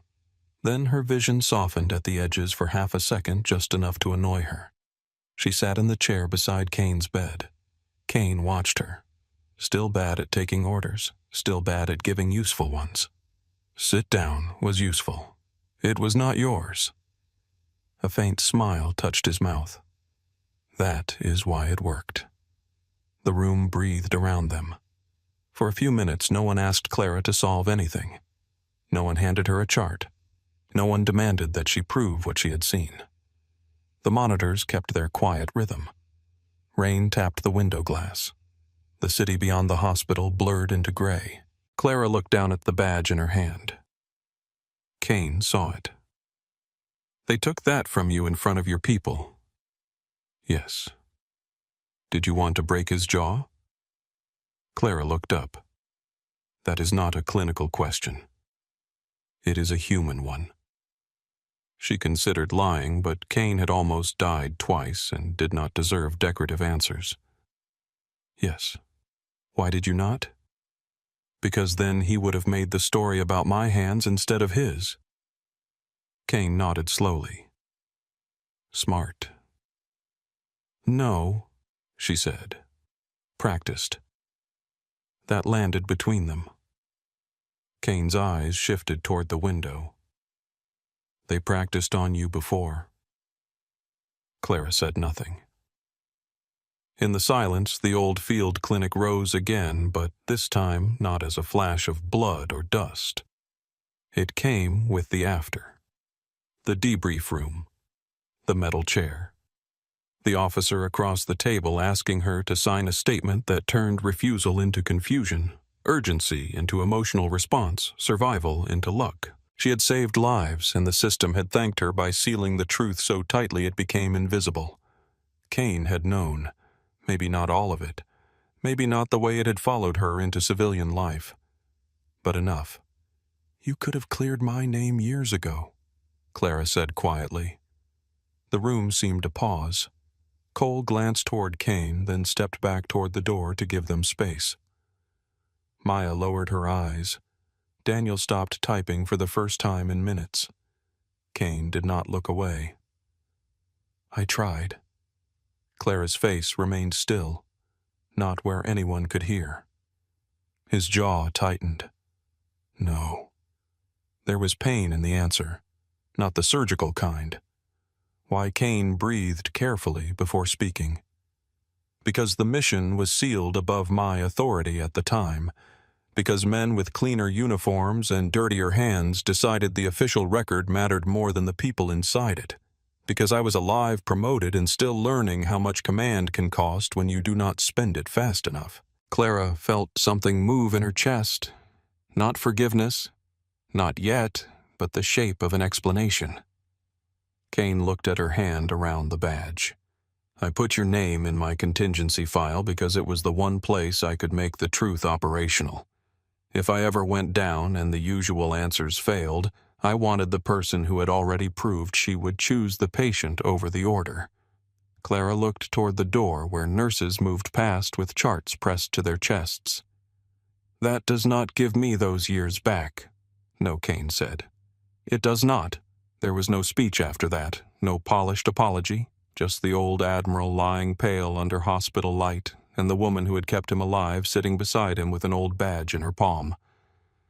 After a while, Clara said, You are going to need sleep. So are you. I am not the patient. Everyone becomes one eventually. She almost smiled. That is the most depressing thing you have said today. I have lost blood. You are still responsible for your words. Kane closed his eyes. Then write me up. Clara stood, checked his line, and adjusted the blanket near his shoulder. It was a small gesture, almost automatic. Kane did not open his eyes, but his hand moved faintly toward hers, then stopped. She let the blanket fall into place. Outside the room, the hospital kept changing. By late afternoon, federal investigators had sealed the executive offices. Boxes of documents moved down the fifth-floor corridor under escort. The board members arrived one by one, each wearing a different version of concern. Some looked angry, some looked frightened. One looked offended, as if the real crime were the inconvenience of being seen entering through the main lobby. News vans gathered across the street after someone leaked that a Navy admiral had suffered a medical crisis inside St. Matthew. The hospital issued a statement that said very little with many words. Lieutenant Price read it once and placed it face down on the counter like something unclean. Families in the waiting rooms began to ask questions. Some staff answered carefully. Others, for the first time in years, answered honestly. A mother whose son had nearly been discharged too early asked Maya whether she should request a second review. Maya did not tell her to trust the process. She found Dr. Pierce and brought him to the bedside. A resident who had watched Clara get suspended the night before approached her near the medication room with his hands shaking. "Ms. Hayes." Clara turned. It was Aaron Kessler.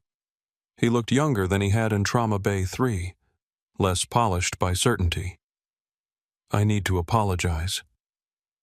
Clara waited. He swallowed. "For Riley.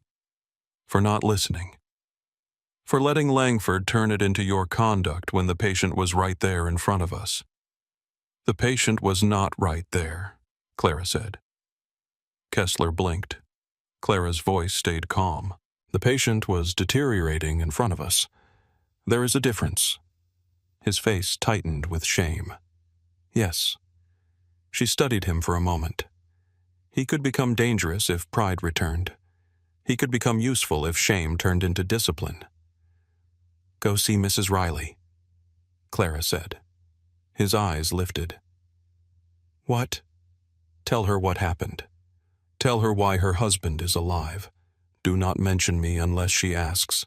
Tell her what symptoms mattered so she knows what was real. I do not know if I should. You are a doctor. Start by telling the truth to one family." Kessler nodded. Then he walked away. Maya appeared beside Clara. That was generous. No, it was assigned labor. Maya gave a tired laugh. For the first time since the night before, the sound did not break at the edges.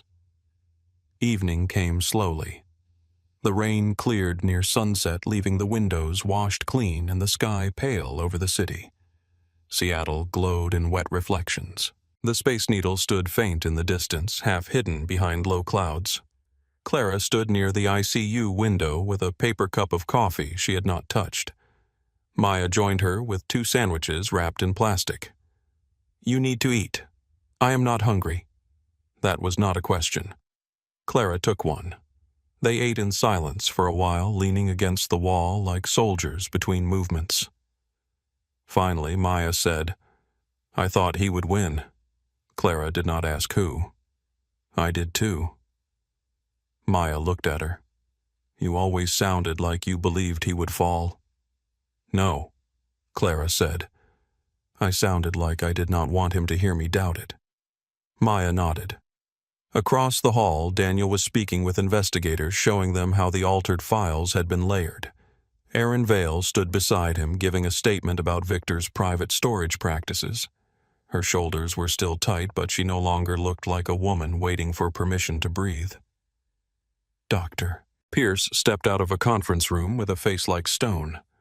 "The board is suspending the entire executive operations chain pending investigation." Maya lowered her sandwich.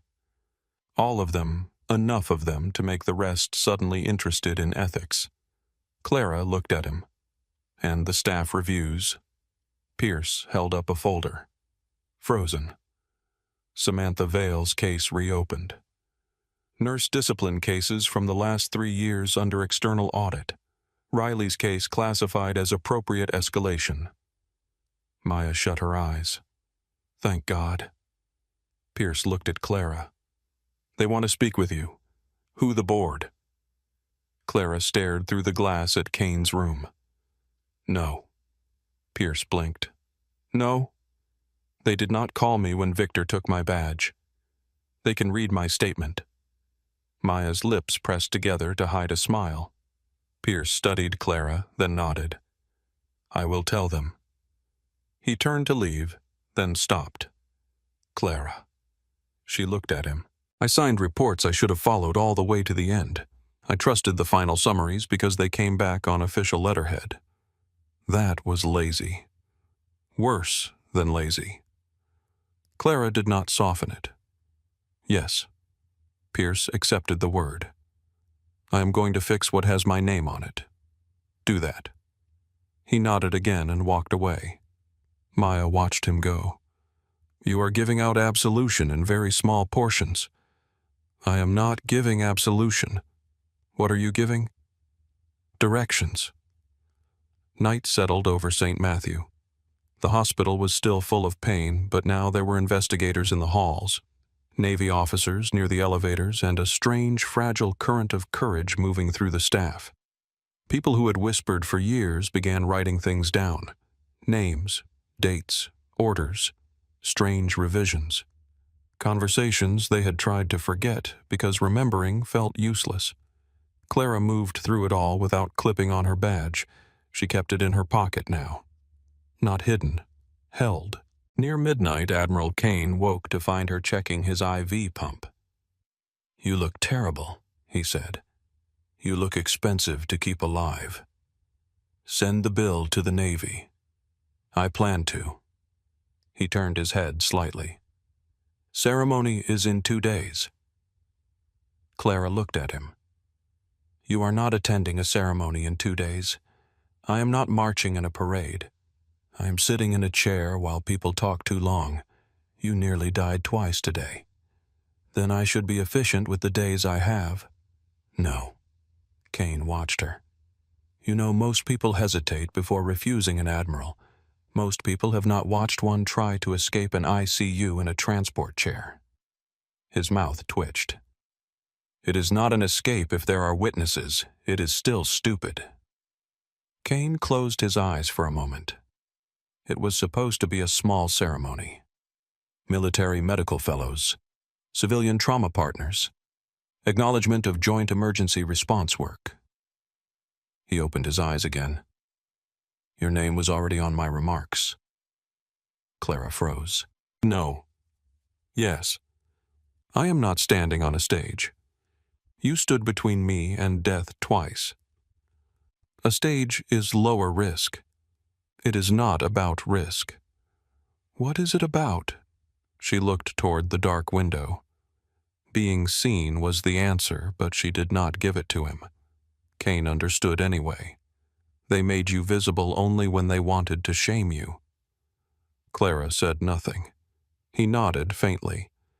Then be visible where they cannot control the meaning. The words struck deeper than she wanted them to. She checked his line again, though it did not need checking. You need rest. I need many things. Rest is the one I can order. He closed his eyes. Bossy civilian. A live admiral. He breathed out something close to a laugh and drifted back under. 2 days passed inside a blur of fluorescent light legal forms, interviews, and medical monitoring. Kane improved with the stubborn pace of a man offended by weakness. He was not well, but he was alive, alert, and increasingly difficult. Clara limited his visitors. He complained. She ignored him. Cole quietly enjoyed every second of it. Victor Langford's name moved from whispered rumor to formal investigation. Federal charges began taking shape around obstruction, falsification of medical records, interference with a military medical investigation, and conspiracy tied to federal health reporting. The defense contract angle brought more agencies into the building. Men and women in suits came with badges, sealed bags, and expressions that made hospital executives suddenly forget how confident they had sounded in emails. Samantha Vale came to St. Matthew on the second afternoon. She stood in the lobby wearing a gray coat, her hair pulled back, her face guarded. Aaron met her near the security desk. For a moment, the sisters simply looked at each other. Then Aaron began to cry. Samantha held her eyes open over Aaron's shoulder, staring at the hospital that had taken her name and bent it into a warning. Maya brought Clara down to meet her. Samantha's handshake was firm. So you are the one who made them open the files? Clara shook her head. No. Your sister kept the door from locking. Erin wiped her face. I was scared. Samantha touched her arm. I know. Clara looked at Samantha. They altered your reports. I figured. They used your file to frighten people. Samantha's face changed, but her voice stayed steady. That sounds like Victor. Your case is being reopened. Samantha looked across the lobby at the wall where St. Matthew displayed its mission statement in brushed metal letters. Compassion, integrity, excellence. She let out a quiet breath. They really do love putting the truth on walls where no one has to practice it. Maya laughed once, sharp and tired. Samantha turned back to Clara. What do you need from me? Clara studied her. The old Clara might have said nothing, might have tried to carry the center of the storm alone because that was what survival had taught her, but survival had started to feel too small. Everything you remember, Clara said. And if they offer you your job back, ask for authority, not apology. Samantha smiled faintly. I like you. You may change your mind. I doubt it. The morning of the Navy ceremony arrived bright and cold. For once, Seattle looked rinsed clean rather than soaked. The sky opened in pale blue strips between clouds, and sunlight moved over the naval facility near the waterfront with a kind of restrained mercy. Flags snapped in the wind. Security checked vehicles at the gate. Officers crossed the courtyard in dress uniforms, their shoes polished, their faces serious. Clara arrived in a plain navy blue dress beneath a dark coat. Maya had insisted on the dress. Clara had argued for a suit. Maya had said she looked like she was attending her own deposition. Clara had said that was possible. Maya had ignored her and handed her the dress anyway. Now Clara stood near the entrance to the ceremony hall, feeling more exposed than she had in any trauma bay. Commander Cole met her at the door. You came. You sound surprised. I have learned not to predict your movements. That is wise. He looked at her coat. No badge. No. Good. Inside the hall, rows of officers, medical fellows, civilian trauma leaders, and invited staff filled the seats. The room smelled faintly of polished wood coffee and pressed wool. At the front stood a podium with the Navy seal. Behind it, a row of chairs had been arranged for senior officers and guests. Admiral Kane was already there, seated rather than standing, wearing dress blues, with the stubborn dignity of a man who had negotiated his way out of a hospital bed and into formal uniform. His color was better, though not good. Clara noticed the careful way he held his left arm, the slight delay when he turned his head, the tightness around his mouth when he shifted. She also noticed that he saw her immediately. He gave the smallest nod. Clara chose a seat near the back beside Maya Daniels, Samantha Erin, Elena Dr. Pierce, and Dr. Rourke. It was strange seeing them together outside the hospital's panic. Stranger still seeing them as witnesses rather than survivors passing quietly through damage. Maya leaned close. You okay? No. Good. Me neither. Daniel adjusted his tie for the 5th time. I do not attend many military events. Samantha looked at him. You helped expose a federal medical cover-up. You can survive chairs and speeches? I am not sure those skill sets overlap. Erin smiled softly. The ceremony began with formal language, the kind that moved with clean shoes and measured breath. A Navy chaplain spoke briefly. A medical commander acknowledged joint civilian and military care networks. Names were read. Commendations were mentioned. Applause rose and faded in disciplined waves. Clara kept her eyes on her hands. Then the side doors opened. A shift moved through the back of the room. Not loud, not dramatic. Just enough for Clara to feel it before she looked. Victor Langford entered with 2 men in dark suits. He wore charcoal again, though not the same suit. His hair was neat. His face was controlled. He looked thinner somehow, not physically, but in force. Still dangerous, but diminished by the fact that others now knew where to look. Maya stiffened. What is he doing here? Dr. Pierce turned halfway in his seat. He should not be here. One of the men with Victor spoke quietly to the naval security officer near the rear aisle and showed papers. Legal counsel, temporary release. No direct contact restriction may be not yet processed. Enough paper to create hesitation. Victor's gaze found Clara. He walked toward her row. The ceremony continued at the front, but the back of the room began to notice. Heads turned one by one. The air tightened the way it had in the ER conference room, the way it had outside the server room, the way it always did when people sensed that power was about to test the boundary of shame. Victor stopped at the end of Clara's row. His voice was low. Ms. Hayes. Clara did not stand. Victor. His mouth tightened at the lack of title. My counsel has advised Navy security that your presence here is inappropriate while multiple investigations are ongoing. You are a suspended employee connected to a disputed clinical event. Maya started to rise. Clara touched her wrist. Victor continued. I am asking you to leave voluntarily before this becomes embarrassing. Clara looked at him. For whom? A few people nearby heard that. Their heads turned. Victor leaned closer. You do not belong in this room. The sentence traveled through Clara's body with old familiarity. You do not belong in command decisions. You do not belong in the record. You do not belong in the room after you are useful. At the aisle, one of the security officers stepped forward, uncertain and uncomfortable. Ma'am, he said quietly.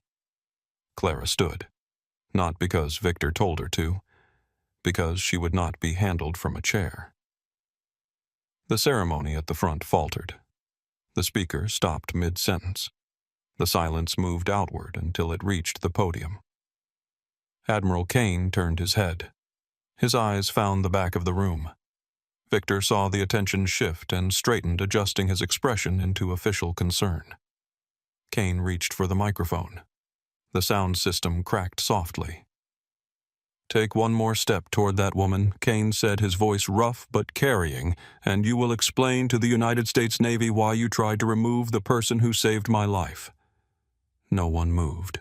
The security officer stepped back. Victor's face lost color. Kane pushed himself upright in the chair. Commander Cole moved as if to help him, but Kane lifted one hand, refusing. This ceremony, Kane said, was organized to recognize medical courage under pressure. It seems we have arrived at the practical demonstration. Clara stood in the aisle, every eye in the room now on her. Her heart beat hard, but her hands were steady. Kane looked at Victor. Mr. Langford, your presence here is not required. Victor forced a thin smile. With respect, Admiral, there are legal complexities you may not fully appreciate. Kane's eyes hardened. Son, I have spent 40 years inside legal complexities that explode if handled poorly. Sit down or leave. A sound moved through the room. Not laughter exactly, but the restrained breath of people watching a man lose the authority he had carried in his posture. Victor's counsel touched his arm. Victor did not sit. He looked once more at Clara, and for the first time she saw it clearly. Not just hatred. Not just fear, resentment that she had survived being reduced. Then he turned and walked out. His shoes sounded too loud against the floor. The doors closed behind him. For several seconds, the room remained silent. Kane looked at Clara. Ms. Hayes, since you are already standing, come forward. Maya whispered, Go! Clara walked down the aisle. Not fast, not slow. Each step felt like crossing back through every room where she had been told to lower her voice.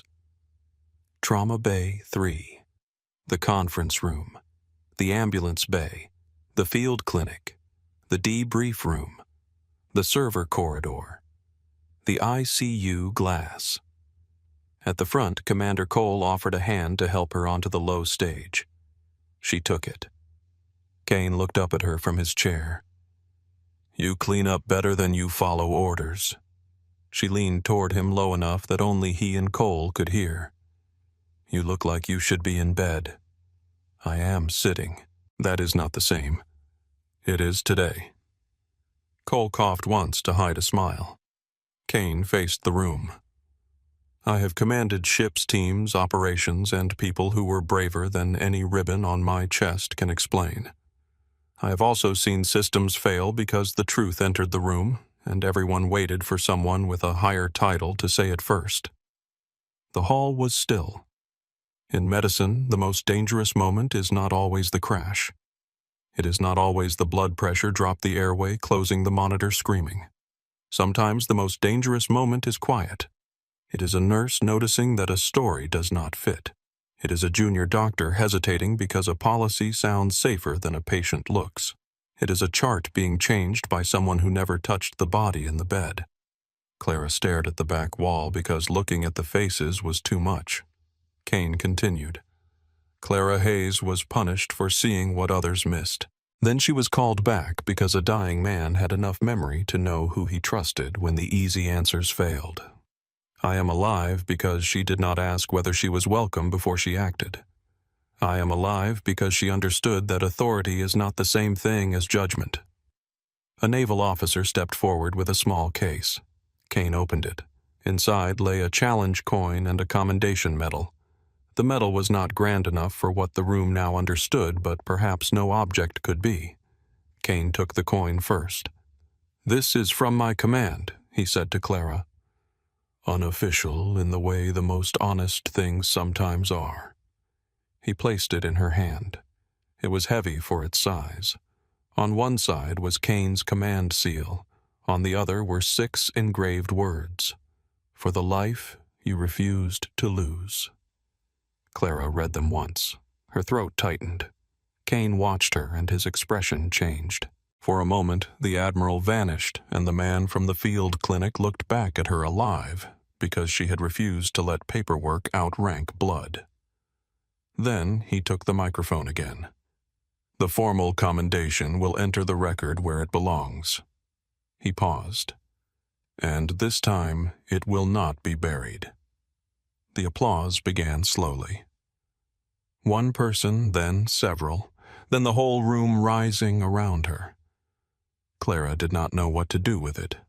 Applause had always felt like weather meant for someone else. She stood beneath it holding the coin while Maya cried openly in the back row and Daniel clapped like he had forgotten he was nervous. Samantha Vale stood too. Then Aaron. Then Elena. Dr. Rourke. Dr. Pierce. One by one the St. Matthew's staff rose not because protocol told them to, but because something in them had waited too long to stand. Kane gestured for Clara to speak. She shook her head once. He raised an eyebrow. She leaned toward the microphone. The applause faded. For a second, Clara heard only her own heartbeat and the soft hum of the sound system. She looked at the room. I am not good at speeches. A few people smiled. She glanced back at Maya, then at the doctors and nurses from St. Matthew. I used to think courage meant running into the worst room first. I learned that in emergency departments. I learned it in field medicine. I learned it from patients who had every reason to be afraid and still reached for the next breath. She looked down at the coin in her hand. But there is another kind of courage that does not look dramatic. It is writing the note no one wants written. It is asking why a chart changed. It is stopping a discharge because something in the patient's face does not match the lab result. It is telling the truth when the room has already decided silence would be easier. Victor's empty place at the back of the hall seemed to pull at the room. Clara did not look there. I was not the only person who saw what was wrong. I was not the only person who was punished for saying it. Some people in this room kept copies. Some protected patients while afraid for their jobs.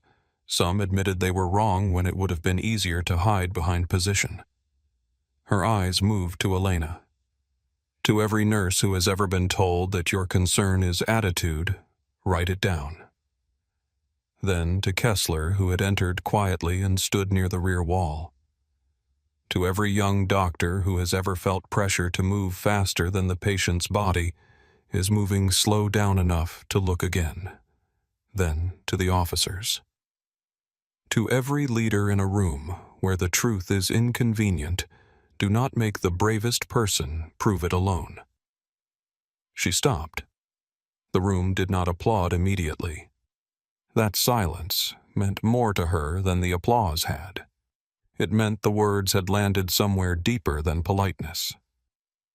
Then Kane began clapping from his chair. The room followed. This time Clara let herself hear it. In the weeks that followed, St. Matthew Medical Center entered a season it could not polish. Federal oversight took residents inside offices that once kept their doors closed. The board lost 3 members before the month ended. 2 executives resigned. 1 physician group contract was suspended pending review. The vascular access team involved in Kane's initial complication came under external examination, and the surgeon who had filed the original report testified that his note had been altered without consent. Victor Langford was formally charged. His photograph appeared on news sites beside phrases he had once believed belonged to other people. Obstruction, falsification, conspiracy, federal reporting fraud, interference with an investigation connected to military medical care. He pleaded through attorneys. The records answered through timestamps. Thomas Riley went home with mild weakness in his right hand and a wife who now carried a notebook to every appointment. He sent Clara a card written in block letters because fine motor control was still hard. "Thank you for seeing me before I disappeared." Clara kept the card in her kitchen drawer and did not tell anyone how many times she read it. Samantha Vale returned to St. Matthew, but not as the woman they had pushed out. She came back as Director of Clinical Education Compliance with authority written into her contract and external reporting access no administrator could quietly close. Daniel Reed was promoted into a protected audit position. He still looked uncomfortable in meetings, but now when executives spoke too smoothly, everyone looked at Daniel's screen. Maya became Director of Emergency Nursing Operations after the old director resigned during the investigation. On her first day, she removed 3 meaningless efficiency posters from the staff lounge and replaced them with a whiteboard titled, "What We Need to Say Out Loud." By noon, it was full. Dr. Pierce created a physician-nurse review council that met every Friday morning. Attendance was not symbolic. Cases were opened. Timelines were compared. Nurses spoke first when they were the ones closest to the patient. Residents were required to present 1 case each month where they had been wrong and what changed their thinking. Kessler presented Thomas Riley. His voice shook at first, then it steadied. Clara did not return to her old role. The hospital offered it. Human Resources prepared careful language about reinstatement restoration of seniority and regrettable procedural missteps. Clara read the letter once in Maya's office, then placed it on the desk. "Regrettable procedural missteps," Maya said, reading upside down. "That phrase deserves jail time." Clara looked out the window toward the ambulance bay. "I cannot go back to being proof they fixed it." Maya nodded slowly. "What do you want?" Clara did not answer immediately. Outside, an ambulance pulled in. A crew unloaded an elderly woman wrapped in blankets. A new nurse stepped forward to meet them. Nervous shoulders high, eyes alert. Clara watched her. "I want no one to need an admiral to be believed." Maya leaned back in her chair. "That is a job description." It became one. Director of Clinical Integrity and Emergency Response Training. The title was too long. Clara hated it. Maya loved it because it sounded expensive and made the board flinch every time they said it aloud. Clara accepted on 3 conditions: independent reporting authority, protected escalation pathways for nurses, residents, techs, and support staff, mandatory review of every serious disciplinary action tied to clinical disagreement over the past 3 years. The board tried to negotiate. Clara stood to leave. They accepted. Her first training session took place in a conference room that had once been used for staff correction meetings. Maya made sure of that. The same glass walls, the same long table, the same door Clara had walked through after Victor demanded her badge. Now the seats were filled with nurses, residents, fellows, paramedics, and 2 Navy medical trainees sent by Commander Cole. Clara stood at the front with no slides. On the table in front of her were 3 things: her St. Matthew badge, Admiral Kane's challenge coin, a blank incident report. She waited until the room settled. Then she picked up the badge. "This gives you access," she said. She placed it down. Then she picked up the coin. "This reminds me that access is not the same thing as trust." She placed it down beside the badge. Then she touched the blank report. "And this is where courage often becomes useful." No one wrote yet. They only listened. Clara walked around the table slowly. "We are going to talk about the moments before the alarm, not after. Anyone can call a code when the monitor screams. I want to know what you do when the patient's wife says his voice sounds different, when the nurse says the right hand is weaker, but the note says anxiety, when the chart looks too clean, when the person above you says drop it." A young nurse near the end of the table swallowed. "What if we are wrong?" Clara stopped. "You will be." The nurse looked startled. Clara continued. "You will be wrong more than once. The goal is not to build a hospital where everyone with a concern is automatically correct. The goal is to build one where concerns can be tested without punishment. A wrong question asked in good faith is part of care. A buried question is a risk someone else inherits." The young nurse nodded slowly. A Navy fellow raised his hand. "What if the chain of command blocks escalation?" Clara looked at the challenge coin. "Then document the block, find the next lawful channel, and protect the patient while the system catches up. Chain of command should move truth. If it stops truth, it becomes part of the emergency." The room was quiet again. Not scared quiet. Working quiet. 3 months later, the emergency department was loud in the ordinary way. That was the best sign. Ambulances came and went. Families worried. Children cried. Residents drank bad coffee. Maya moved through the unit with a radio clipped to her pocket and the terrifying authority of a woman who had stopped apologizing for competence. Clara stood near the central desk, reviewing training notes, when a new nurse named Tessa Grant approached with a chart held tight to her chest. Clara looked up. Tessa was 24, maybe 25, with fresh eyes and the pale focus of someone trying not to be intimidated by the room. "I have a discharge in Base 7. Labs are normal. Vitals are technically okay. The resident thinks dehydration. Technically okay." Tessa winced. "I know how that sounds. How does the patient look?" "Wrong." Clara set the folder down. "Show me." They walked to Base 7, where a college student sat under a blanket, smiling weakly while his father gathered paperwork. The resident stood near the computer, already halfway into the next task. Clara did not take over. She stood beside Tessa. "What do you see?" Tessa breathed in. "He is too pale for the story. His pulse comes down when he lies still, but he gets dizzy when he sits up. His pain moved. He says it is better, but his father says he never complains. And his hands are cold." The resident looked defensive. "Workup is clean." Clara looked at Tessa. "What do you want?" Tessa's throat moved. "Repeat exam before discharge. Orthostatics. Recheck abdomen.